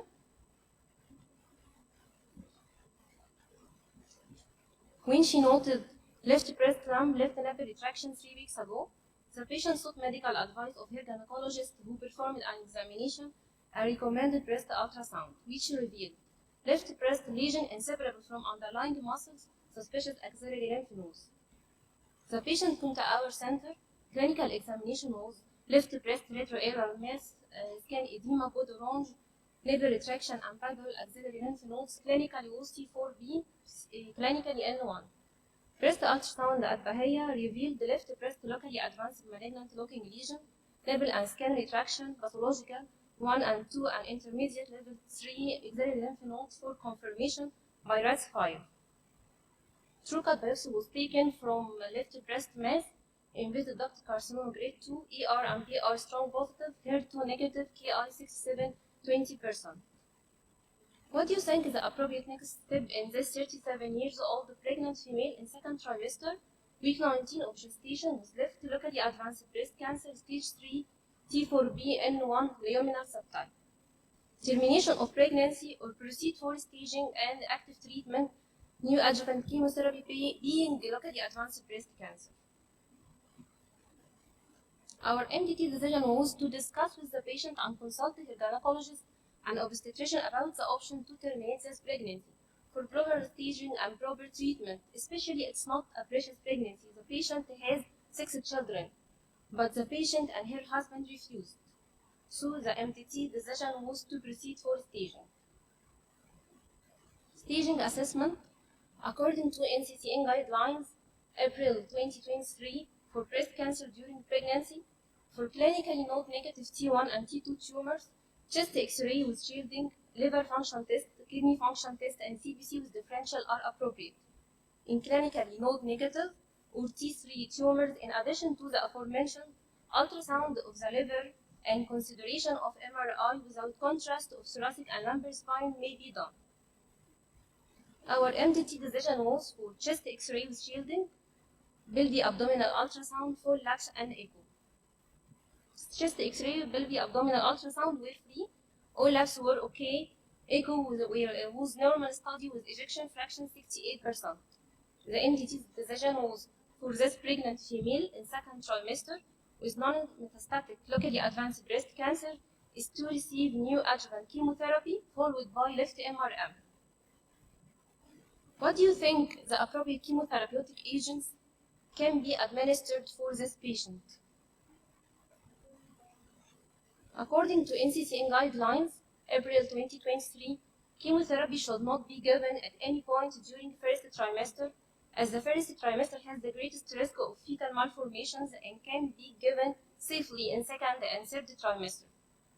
Chemotherapy also should not be given after week 35 or within 3 weeks of planned delivery for potential hematological complications. Fetal monitoring prior to each cycle is appropriate. The largest experience in pregnancy has been with anthracycline and the alkylating agent. Data from a single institution prospective study indicate that FAC 5FU 500 mg per meter square day 1 and day 4, doxorubicin 50 mg per meter square over 72 hours, cyclophosphamide 500 milligram per meter squared day 1 can be given with relative safety in second and third trimester.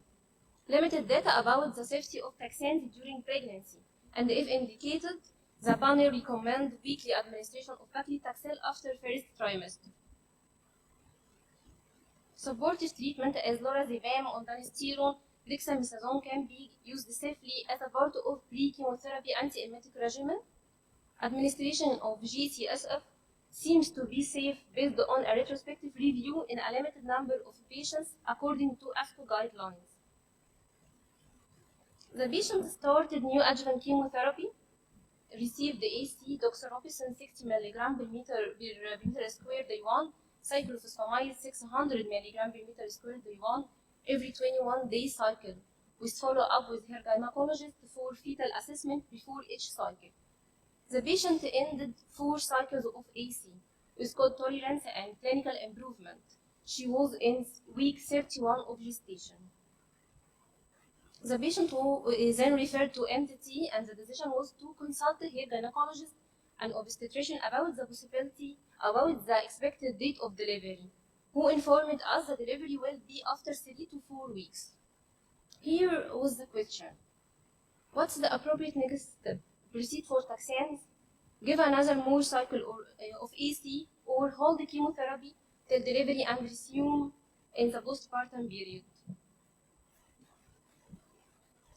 As there is limited data about the safety of taxanes during pregnancy, our decision was to receive one more cycle of AC, then hold the chemotherapy till delivery and resume postpartum. The patient delivered by cesarean section at week 35 of gestation, uncomplicated delivery, and gave birth to a healthy girl, and the patient was clinically stable. CT chest, abdomen, pelvis, and with contrast done postpartum and revealed no distant myths. After 3 weeks of delivery, the patient resumed chemotherapy, and the decision was to receive 9 weeks of paclitaxel, then referral to MDT for surgery. After ending neoadjuvant chemotherapy, 5 cycles of AC and 9 weeks of paclitaxel, mammogram was done and revealed left breast locally advanced breast cancer, multiple malignant mass, malignant microcalcification, retracted nipple by RAD6. The patient referred to MDT for surgery, and the decision was for left MRM. She underwent left MRM 20 July 2023. The histopathology revealed multifocal invasive ductal carcinoma grade 1, post-neoadjuvant chemotherapy pathological T2N2. The patient then received post-operative radiotherapy and started adjuvant hormonal treatment, tamoxifen Zoladex. Last follow-up visit at Bahia was 15 September 2023. The patient was stable and her infant growing well.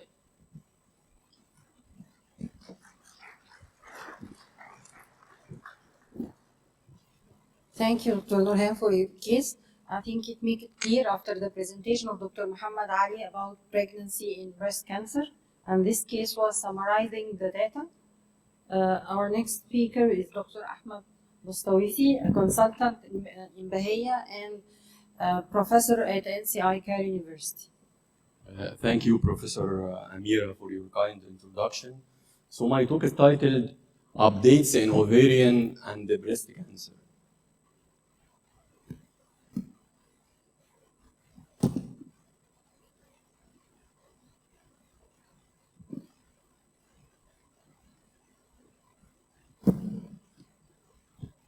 ممكن حد يقلب لي السلايد لو سمحت.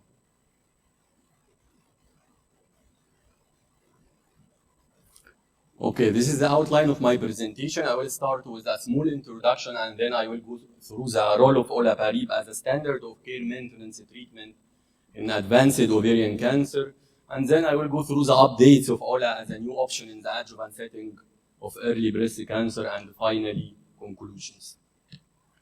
So what we know about the epidemiology of ovarian cancer is that it is the 8th most common malignancy amongst females worldwide, with this huge number of patients, around 313,000 women per year. And if we look at the Egyptian incidence, if we look at the number of new cases, around 2,787 cases yearly. And if we look at more details, the first most frequent malignancy regarding the incidence in Egypt is hepatocellular carcinoma, followed by breast cancer with a range of around 22,000 new cases per year, whereas ovarian cancer lies in the ranking of around 12th in the incidence of new cases, with, as I said, more than 2,787 cases yearly.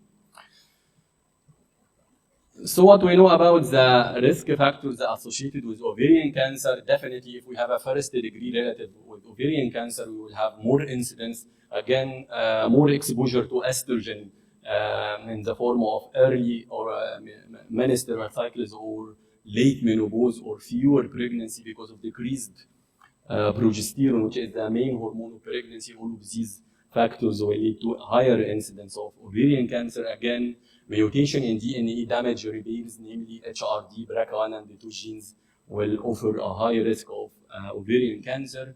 Again, obesity, and the more the elderly, the more incidence of ovarian cancer and a long list of malignancies. Screening was a successful tool in a number of malignancies like breast and the others. However, it was not that successful in ovarian cancer. With all our tools was in the form of transvaginal ultrasound and STE125, however, both of which are not recommended by the guidelines, except in some minority of patients who have a mutation like BRCA1 and BRCA2. However, generally speaking, no role of screening in ovarian cancer. If we look at the treatment armamentarium in ovarian cancer and the treatment course in a case of advanced ovarian cancer, look at the left side of the screen. Initially, the patient may receive a platinum-based chemotherapy plus or minus anti-angiogenic bevacizumab, and then after a major optimum debulking surgery, or at least a major debulking surgery, and then the free interval will range from 1 up to 2 years, mainly depending on the outcome of first surgery, whether it was optimum debulking or not. And then when symptoms occur, the patient will be investigated, and if chemical relapse occurs, it is not an indication for a resumption of treatment, but whenever we have a radiological progression, second line will start with chemotherapy, which may be platinum or non-platinum based on platinum sensitivity, plus or minus anti-angiogenic beva. And that time, the progression-free survival interval will decrease to around 8 months up to 20 months, mainly depending once again on surgery. Progression, when it occurs, the patient will receive third-line platinum chemotherapy if platinum sensitive, and that time the progression-free survival interval will be only 4 months, and then a non-platinum chemotherapeutic agent until the ultimate end result of ovarian cancer, which is paralytic ileus occurs. So this is what we have. So it is a disease characterized by multiple relapses, and once a relapse occurs, it is incurable disease. So the optimum setting in ovarian cancer, specifically ovarian cancer, and actually in the majority of malignancies, is to treat in the first line, because if we lose the potentiality of cure, it will never be regained once again.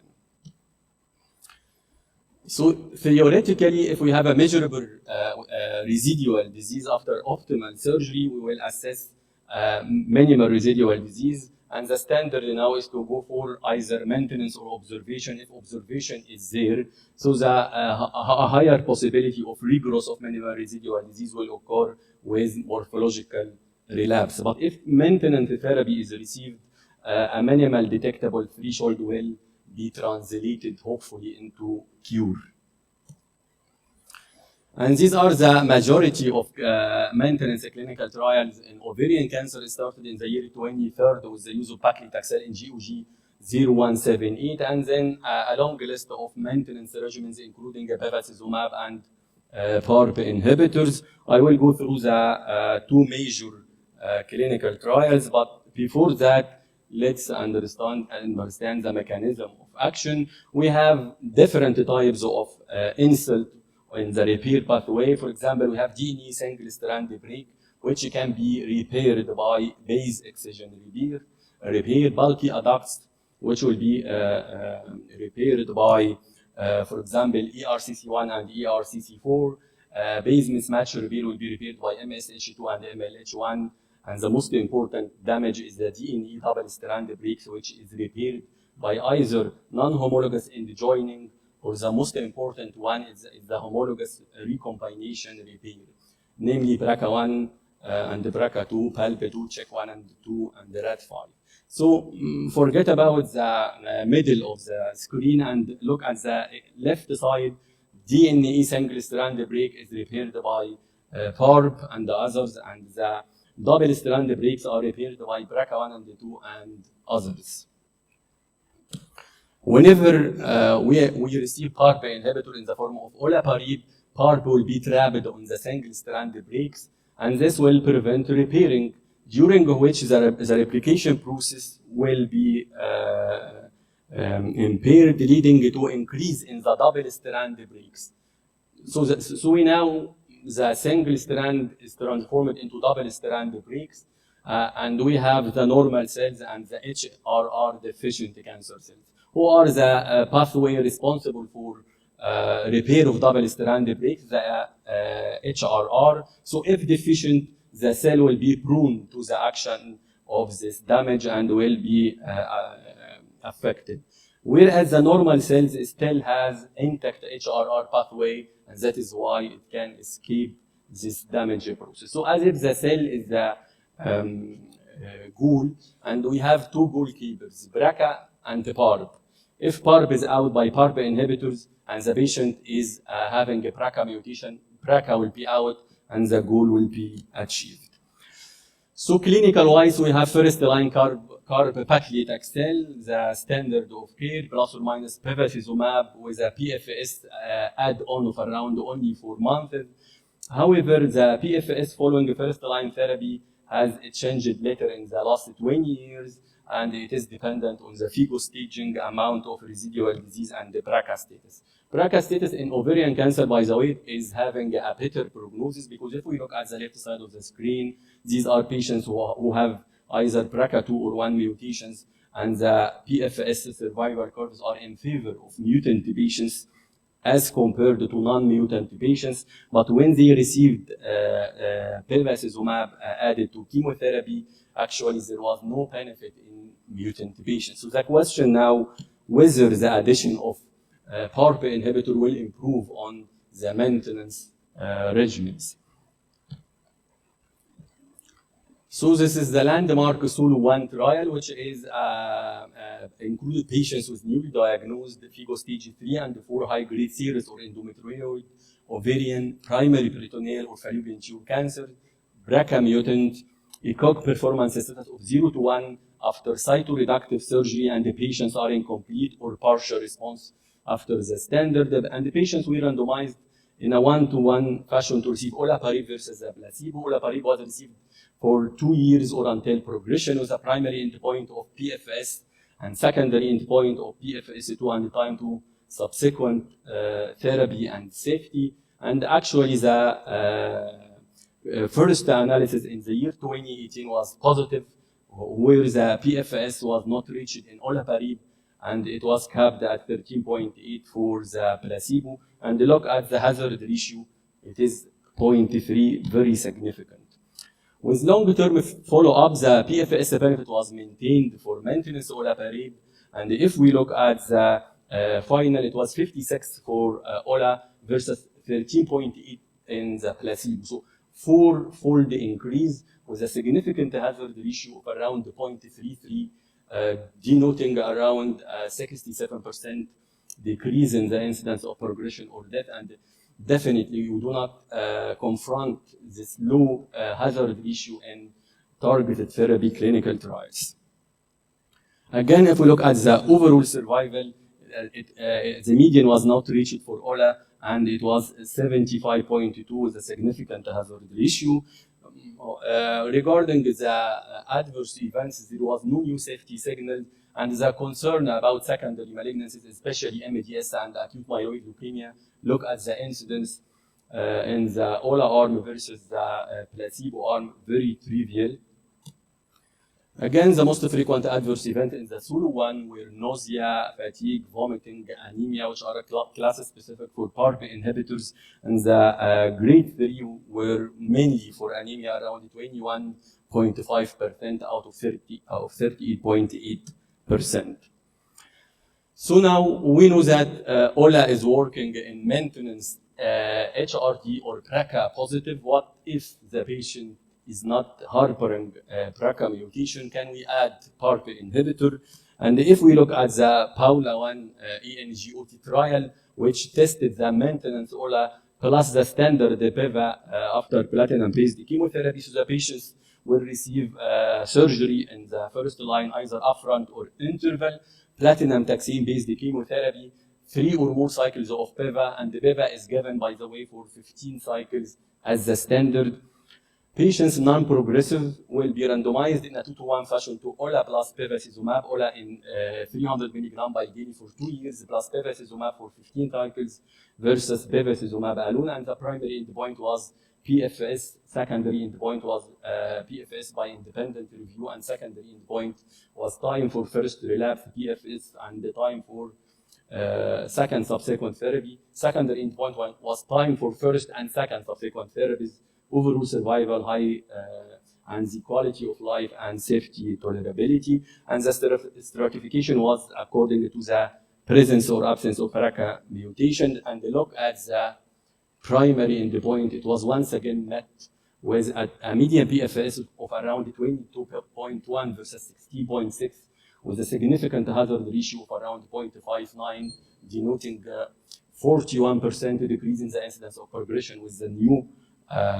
maintenance modality. And the question now, is the benefit driven from the population of HRD or BRCA mutant, or it is really a benefit in the intended to treat population? If we look at the percentage of patients with BRCA or HRD positivity, generally it was 48%, 29% mutant BRCA, and HRD positive excluding BRCA was 19%. So still a slim majority of patients was not harboring any HRD positivity.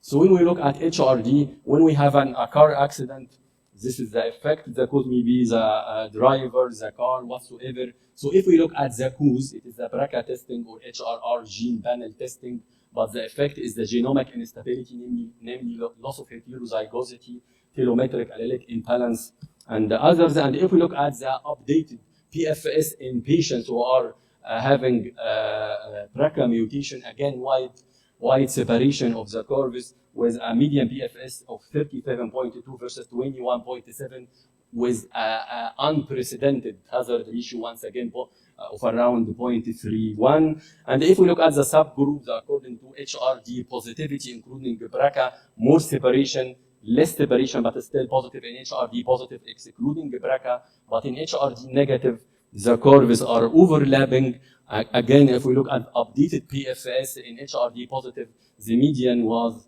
still maintained with a 46.8 versus only 17.6, with a significant hazard ratio. Overall survival in the intended to treat population was not positive. But if we look at patients who are HRD positive, the overall survival fortunately was positive with 65.5 versus only 48.4. And in a similar scenario to what we encountered in PFS, the value of overall survival was for BRCA mutant and for HRD positive, excluding the BRCA mutant, but with less significance, and it was not significant in HRD negative. Again, the most common adverse events were anemia, fatigue, nausea, with no new safety signals, and the incidence of MDS, acute myeloid leukemia, was still trivial. And based upon that, the maintenance PEVA-OLA is now approved in patients who are not harboring BRCA mutation, based on the intended to treat population, but it is positive in patients who are harboring HRD, including BRCA. ممكن نقلب لو سمحت. So the second part of my presentation is regarding Olympia update, and Olympia was a positive clinical trial in the adjuvant setting. As we know, olaparib is already approved in the metastatic setting in breast cancer harboring BRCA mutation. In the adjuvant, the initial results were positive, but here I am presenting the updated Olympia, and it included patients who are germline BRCA 1 or 2 mutant HER2 negative HER2 negative disease stage 2 to 3, and it included 2 cohorts: new adjuvant group with triple negative non-achieving pathological complete remission, or HR positive with CPS-EJ score of 3 or more, and in the adjuvant group, the triple negative with a pathological T2 or positive lymph nodes, or HR positive disease with 4 or more positive lymph nodes receiving the standard treatment, and patients were randomized to OLA for 1 year versus placebo. And what is the CPS-EJ, which was developed by MD Anderson? CS stands for the clinical stage, and PS stands for the pathological stage. EG is estrogen receptor status, and G is the nuclear grade. And the patients were having a score from 1 to 6, with 1 or 2 low score, and 5 to 6 a high risk score. And the patients of Olympia A were starting from scoring 3 and on. Well-balanced populations of both OLA and placebo, with the majority of patients triple negative, and a slim majority of patients premenopausal, and the majority and around 50% of patients receiving adjuvant treatment. And fortunately, the primary endpoint of Olympia A, of invasive disease-free survival, was met with absolute difference of around 8.8% after 3 years. And it was done by hierarchical design. The distant disease-free survival once again was positive, with absolute 3-year difference of 7.1. If invasive disease-free survival was positive, hierarchically we will go for the second endpoint. Again, overall survival was positive, and the difference at 3 years was 3.7, with a significant hazard ratio. So this is the updated analysis of invasive disease-free survival and at the overall survival interim analysis too. Again, the events was in favor of the use of olaparib, 82.7 versus 75.4, with a significant hazard ratio of 0.6. Absolute difference at 4 years was maintained at 7.3. Again, the second overall survival interim analysis was once again positive, with absolute difference at 3 years of around 3.8%. And if we look at the subgroup analysis, all the major subgroups were still maintained in favor of the use of adjuvant olaparib in breast cancer. Regarding adverse events, no new safety signal, and the most common adverse events were nausea, fatigue, anemia, and the incidence of grade 3 was around 24%. Again, no new safety signals. So in conclusion, we are now having a new class of drugs, which is PARP inhibitors, already in use in metastatic breast cancer if harboring BRCA mutation, whether triple negative or HR positive. And in ovarian cancer, we have maintenance olaparib, already a standard in patients who are harboring HRD positivity or BRCA positivity, and the maintenance beva olaparib is once again a new approach. In breast cancer, we are now confident about the use of olaparib in patients who are harboring HRD or BRCA mutations, based on the results of the Olympia A. And with this, I thank you for your attention.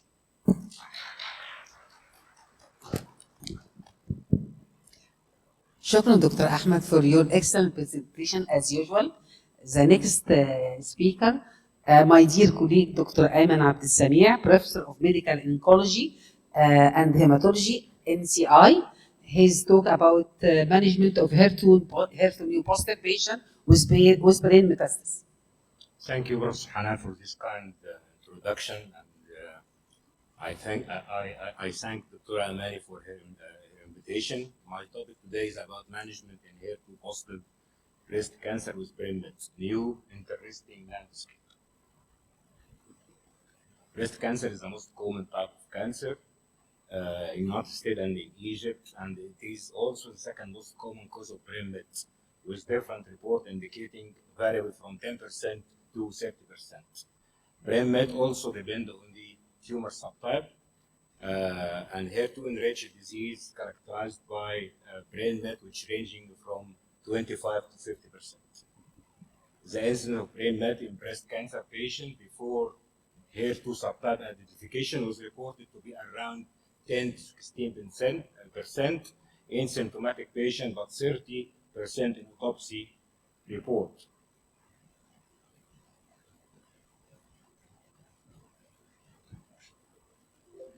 With the progression of improvement of systemic treatment of breast cancer led to increased survival as reported, emerged in a higher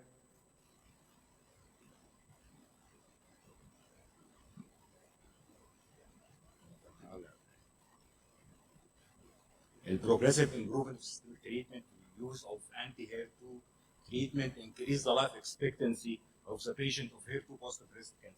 So the incidence of brain met increased. This also with the improvement in diagnostic accuracy for brain met. This table illustrates the incidence of CNS disease in different pivotal trials in metastatic breast cancer. As you see, Cleopatra trial, the incidence of which does not allow the introduction of brain met, either treated or untreated, but the incidence of CNS at first progression was in the THP arm was 13.7%, and the HP arm was 17.6%. In Emilia, the incidence was 2% in TDM1 and was 0.7% in the laboratory capecitabine. في الكاميليا study, the incidence was 9.6 in patients without history of brain met. HER-CLIMB, which using tucatinib, this is the only trial which allowed the introduction of accrual of patients with brain met, either symptomatic or asymptomatic. And the median time to CNS progression-free survival was 9.9 months.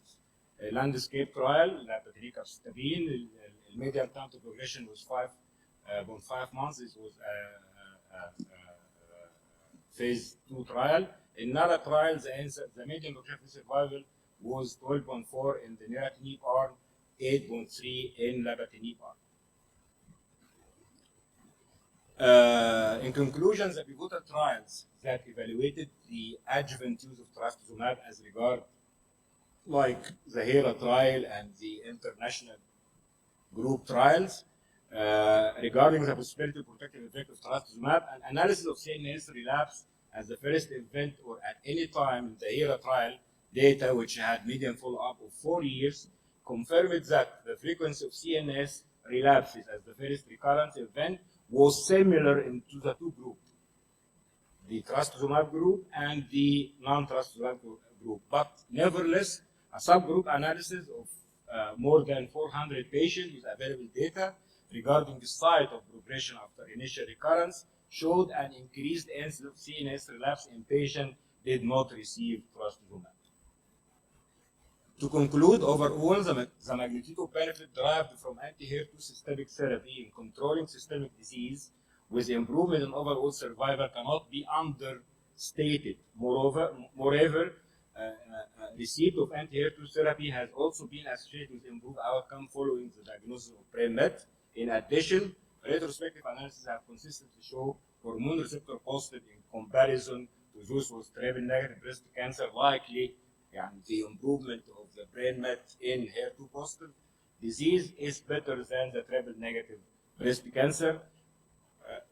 ده يرجع إلى استخدام الانتي-HER2 therapy. Is only the improvement of systemic therapy with anti-HER2 drugs increase the brain met, or there is an internal biology of HER2 disease to home to the brain? There is. The ability to increase brain met may be due to a part of proposed interaction between HER2 and other receptors, interaction between and signaling from HER2 and its family members, especially epidermal growth factor receptor, and HER2/3 have been implicated as driving factor in brain met in breast cancer, HER2 breast cancer. The brain microenvironment contains several HER2 family. Ligands include neuroglines, which can cause dimerization and activation of this receptor inside the brain cells. This figure shows the blood-brain barrier and the blood-tumor barrier, and no time to. Okay. This the algorithm how to treat breast cancer with brain mets. HER2 positive, not HER2 positive. Any breast cancer with brain mets. Solitary lesion will go for resection. Is it available? It's okay. We can, after resection, we'll go for post-surgery radiosurgery. If it is not resectable, radiosurgery. Post-radiation systemic therapy will, using chemotherapy, will be discussed in the following slides. If it is limited, and the definition of limited is from 2 to 10 lesion, radiosurgery, and radiosurgery can use, I think, if we have a radio therapist with us several times, maybe more than 20 times. Multiple or diffuse whole brain radiotherapy, and we'll consider chemotherapy after this. What about the systemic therapy in metastatic breast cancer? The first agent which is used or tested was lapatinib capecitabine, and this is list of all the trials which include lapatinib with capecitabine as the first-line treatment of metastatic HER2 positive breast cancer, and CNS response rate ranging from 38% to 2.6%. The pivotal trial was an article published in New England Journal of Medicine by Salmon et al.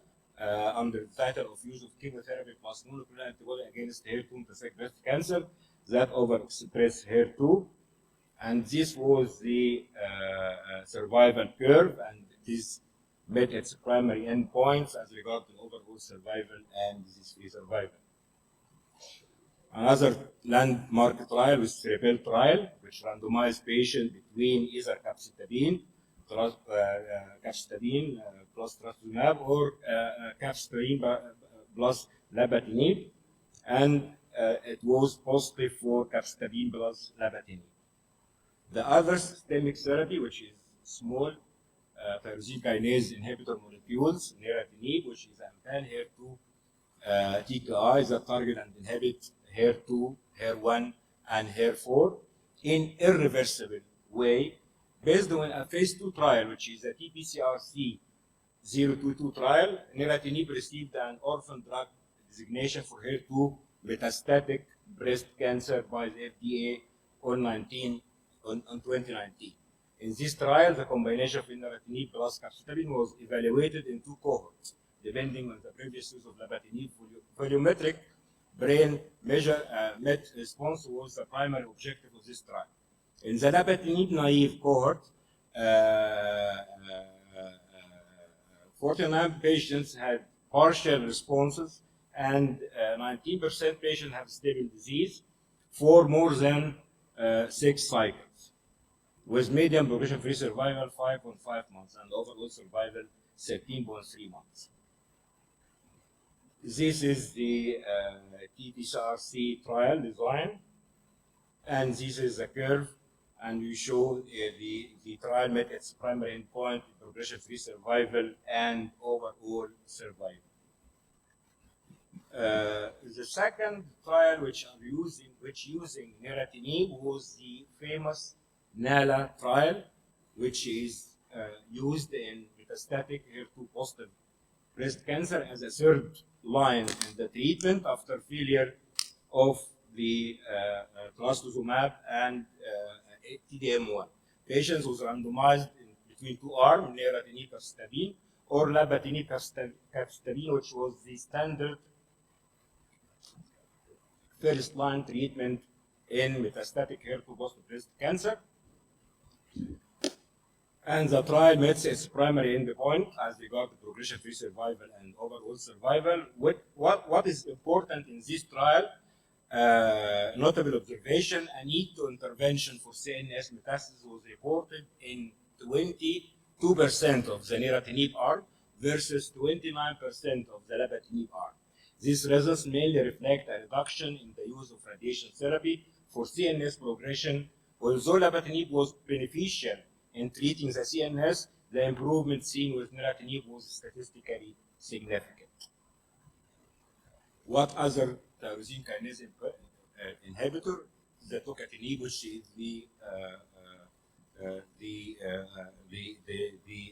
major player in treatment of HER2 positive metastatic breast cancer in the brain.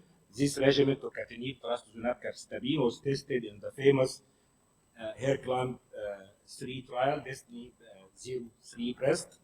The patients, including more than 600 patients, and was randomized to one fashion between tocatinib, trastuzumab, capecitabine, or the same regimen as the trastuzumab with placebo.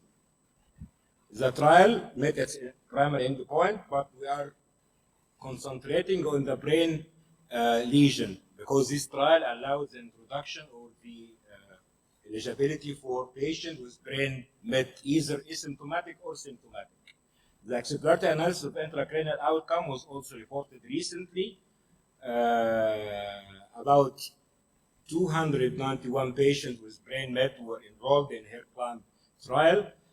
174 with active brain met, either treated and progressed or untreated, and 117 with treated and stable brain met. The CNS objective response rate in several patients in tocatinib was, and 20 patients in the placebo arm was 47%. Did you imagine you have a response in patients with metastatic HER2 positive breast cancer, and with systemic treatment you gain about 47% response rate versus 20% in the standard arm.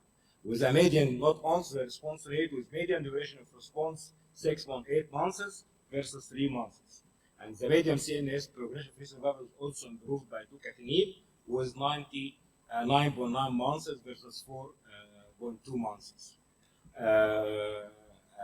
Based on this regimen, tocatinib, capecitabine, and trastuzumab was approved in April 2020 for adult patients advanced unresectable or metastatic HER2 positive breast cancer, including patients with brain met who have received one or more anti-HER2 regimen, including TDM1.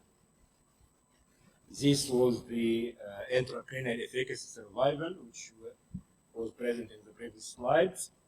What about the monoclonal antibody? Pertuzumab was demonstrated to prolong overall survival when offered in combination with trastuzumab and docetaxel in the first-line treatment in the famous Cleopatra study. The incidence of brain met as the first type of disease progression was evaluated in an exploratory analysis and found to be similar in the pertuzumab arm and the placebo arm, the same. But pertuzumab also showed some benefit when added to chemotherapy in the adjuvant setting. What about TDM1? TDM1, which is the antibody drug conjugate, with a higher molecular weight, but it seems to cross the blood-brain barrier by some sort of another. And the famous Emilia study, which is a trial addressing the second-line treatment of HER2 positive breast cancer after failure of the first-line trastuzumab Perjeta. In this trial, combination, final results showed better progression-free survival, 9.6 months with TDM versus 6.4 months with lapatinib plus capecitabine.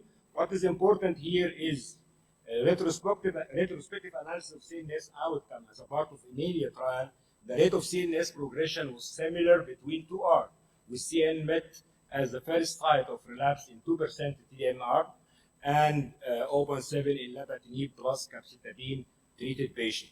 You see that the TDM1 arm has a higher percent, 2%, and this may be due to the high molecular weight of this drug. Nevertheless, in patients with treated asymptomatic CNS metastasis at the baseline, TDM1 was associated with improved survival when compared to lapatinib plus capecitabine, and this may be due to the control of the systemic extracranial systemic disease. More recently, TDM1 in the famous Catherine trial, which is a post-neoadjuvant treatment in HER2-positive breast cancer, which does not attain complete pathological response. The interim analysis with a median follow-up around 40 months in the rate of distant recurrence was 10.5% with TDM1 versus 15.9% with trastuzumab. Interestingly, the rate of CNS recurrence as first invasive disease-free survival event was 5.9% with TDM1 and 4.3% with trastuzumab. Coming the famous drug, which I like it, the trastuzumab deruxtecan or famtrastuzumab.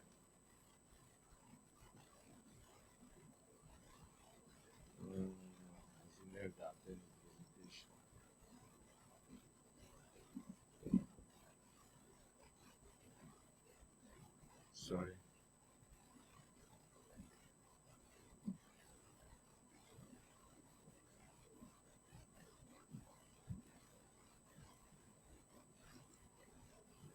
Trastuzumab deruxtecan, which is a magic drug.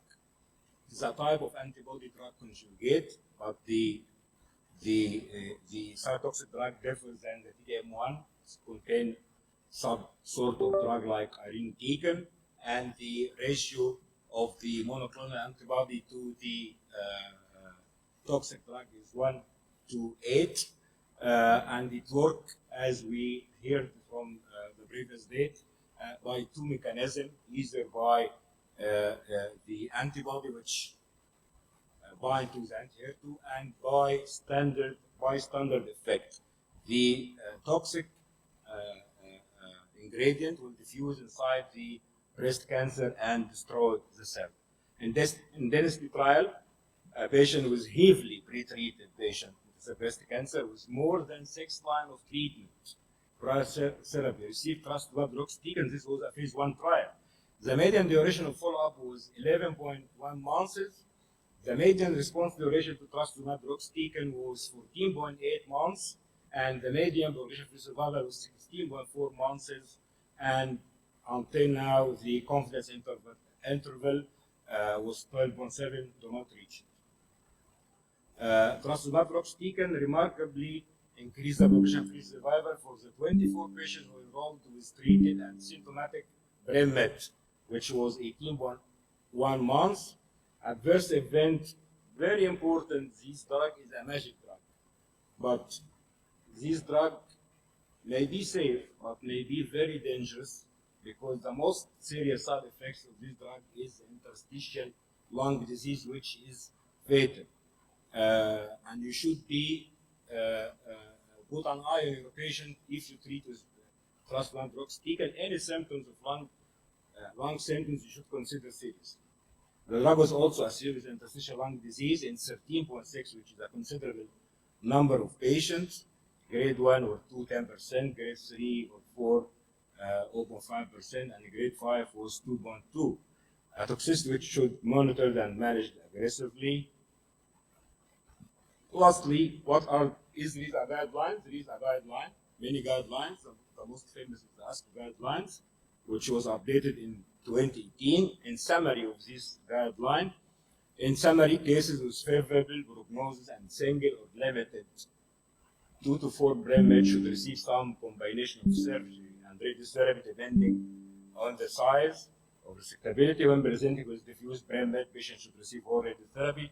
Progression, this is very important. Progression of CNS disease following initial radiotherapy care, some of local radiotherapy and surgery. Systemic therapy should not be switched if systemic extracranial disease is not progressive. If you have a patient with brain met and mutated properly locally, and there is no extracranial spread, don't change your line of the treatment. And lastly, I thank you very much. Okay, thank you, Dr. Ayman, for your elegant and comprehensive presentation. Any question to Dr. Ayman or Dr. Nurhan? No question? Okay. Our session's closed now. We hope to see you again in next our conference in 2024. Okay, thank you.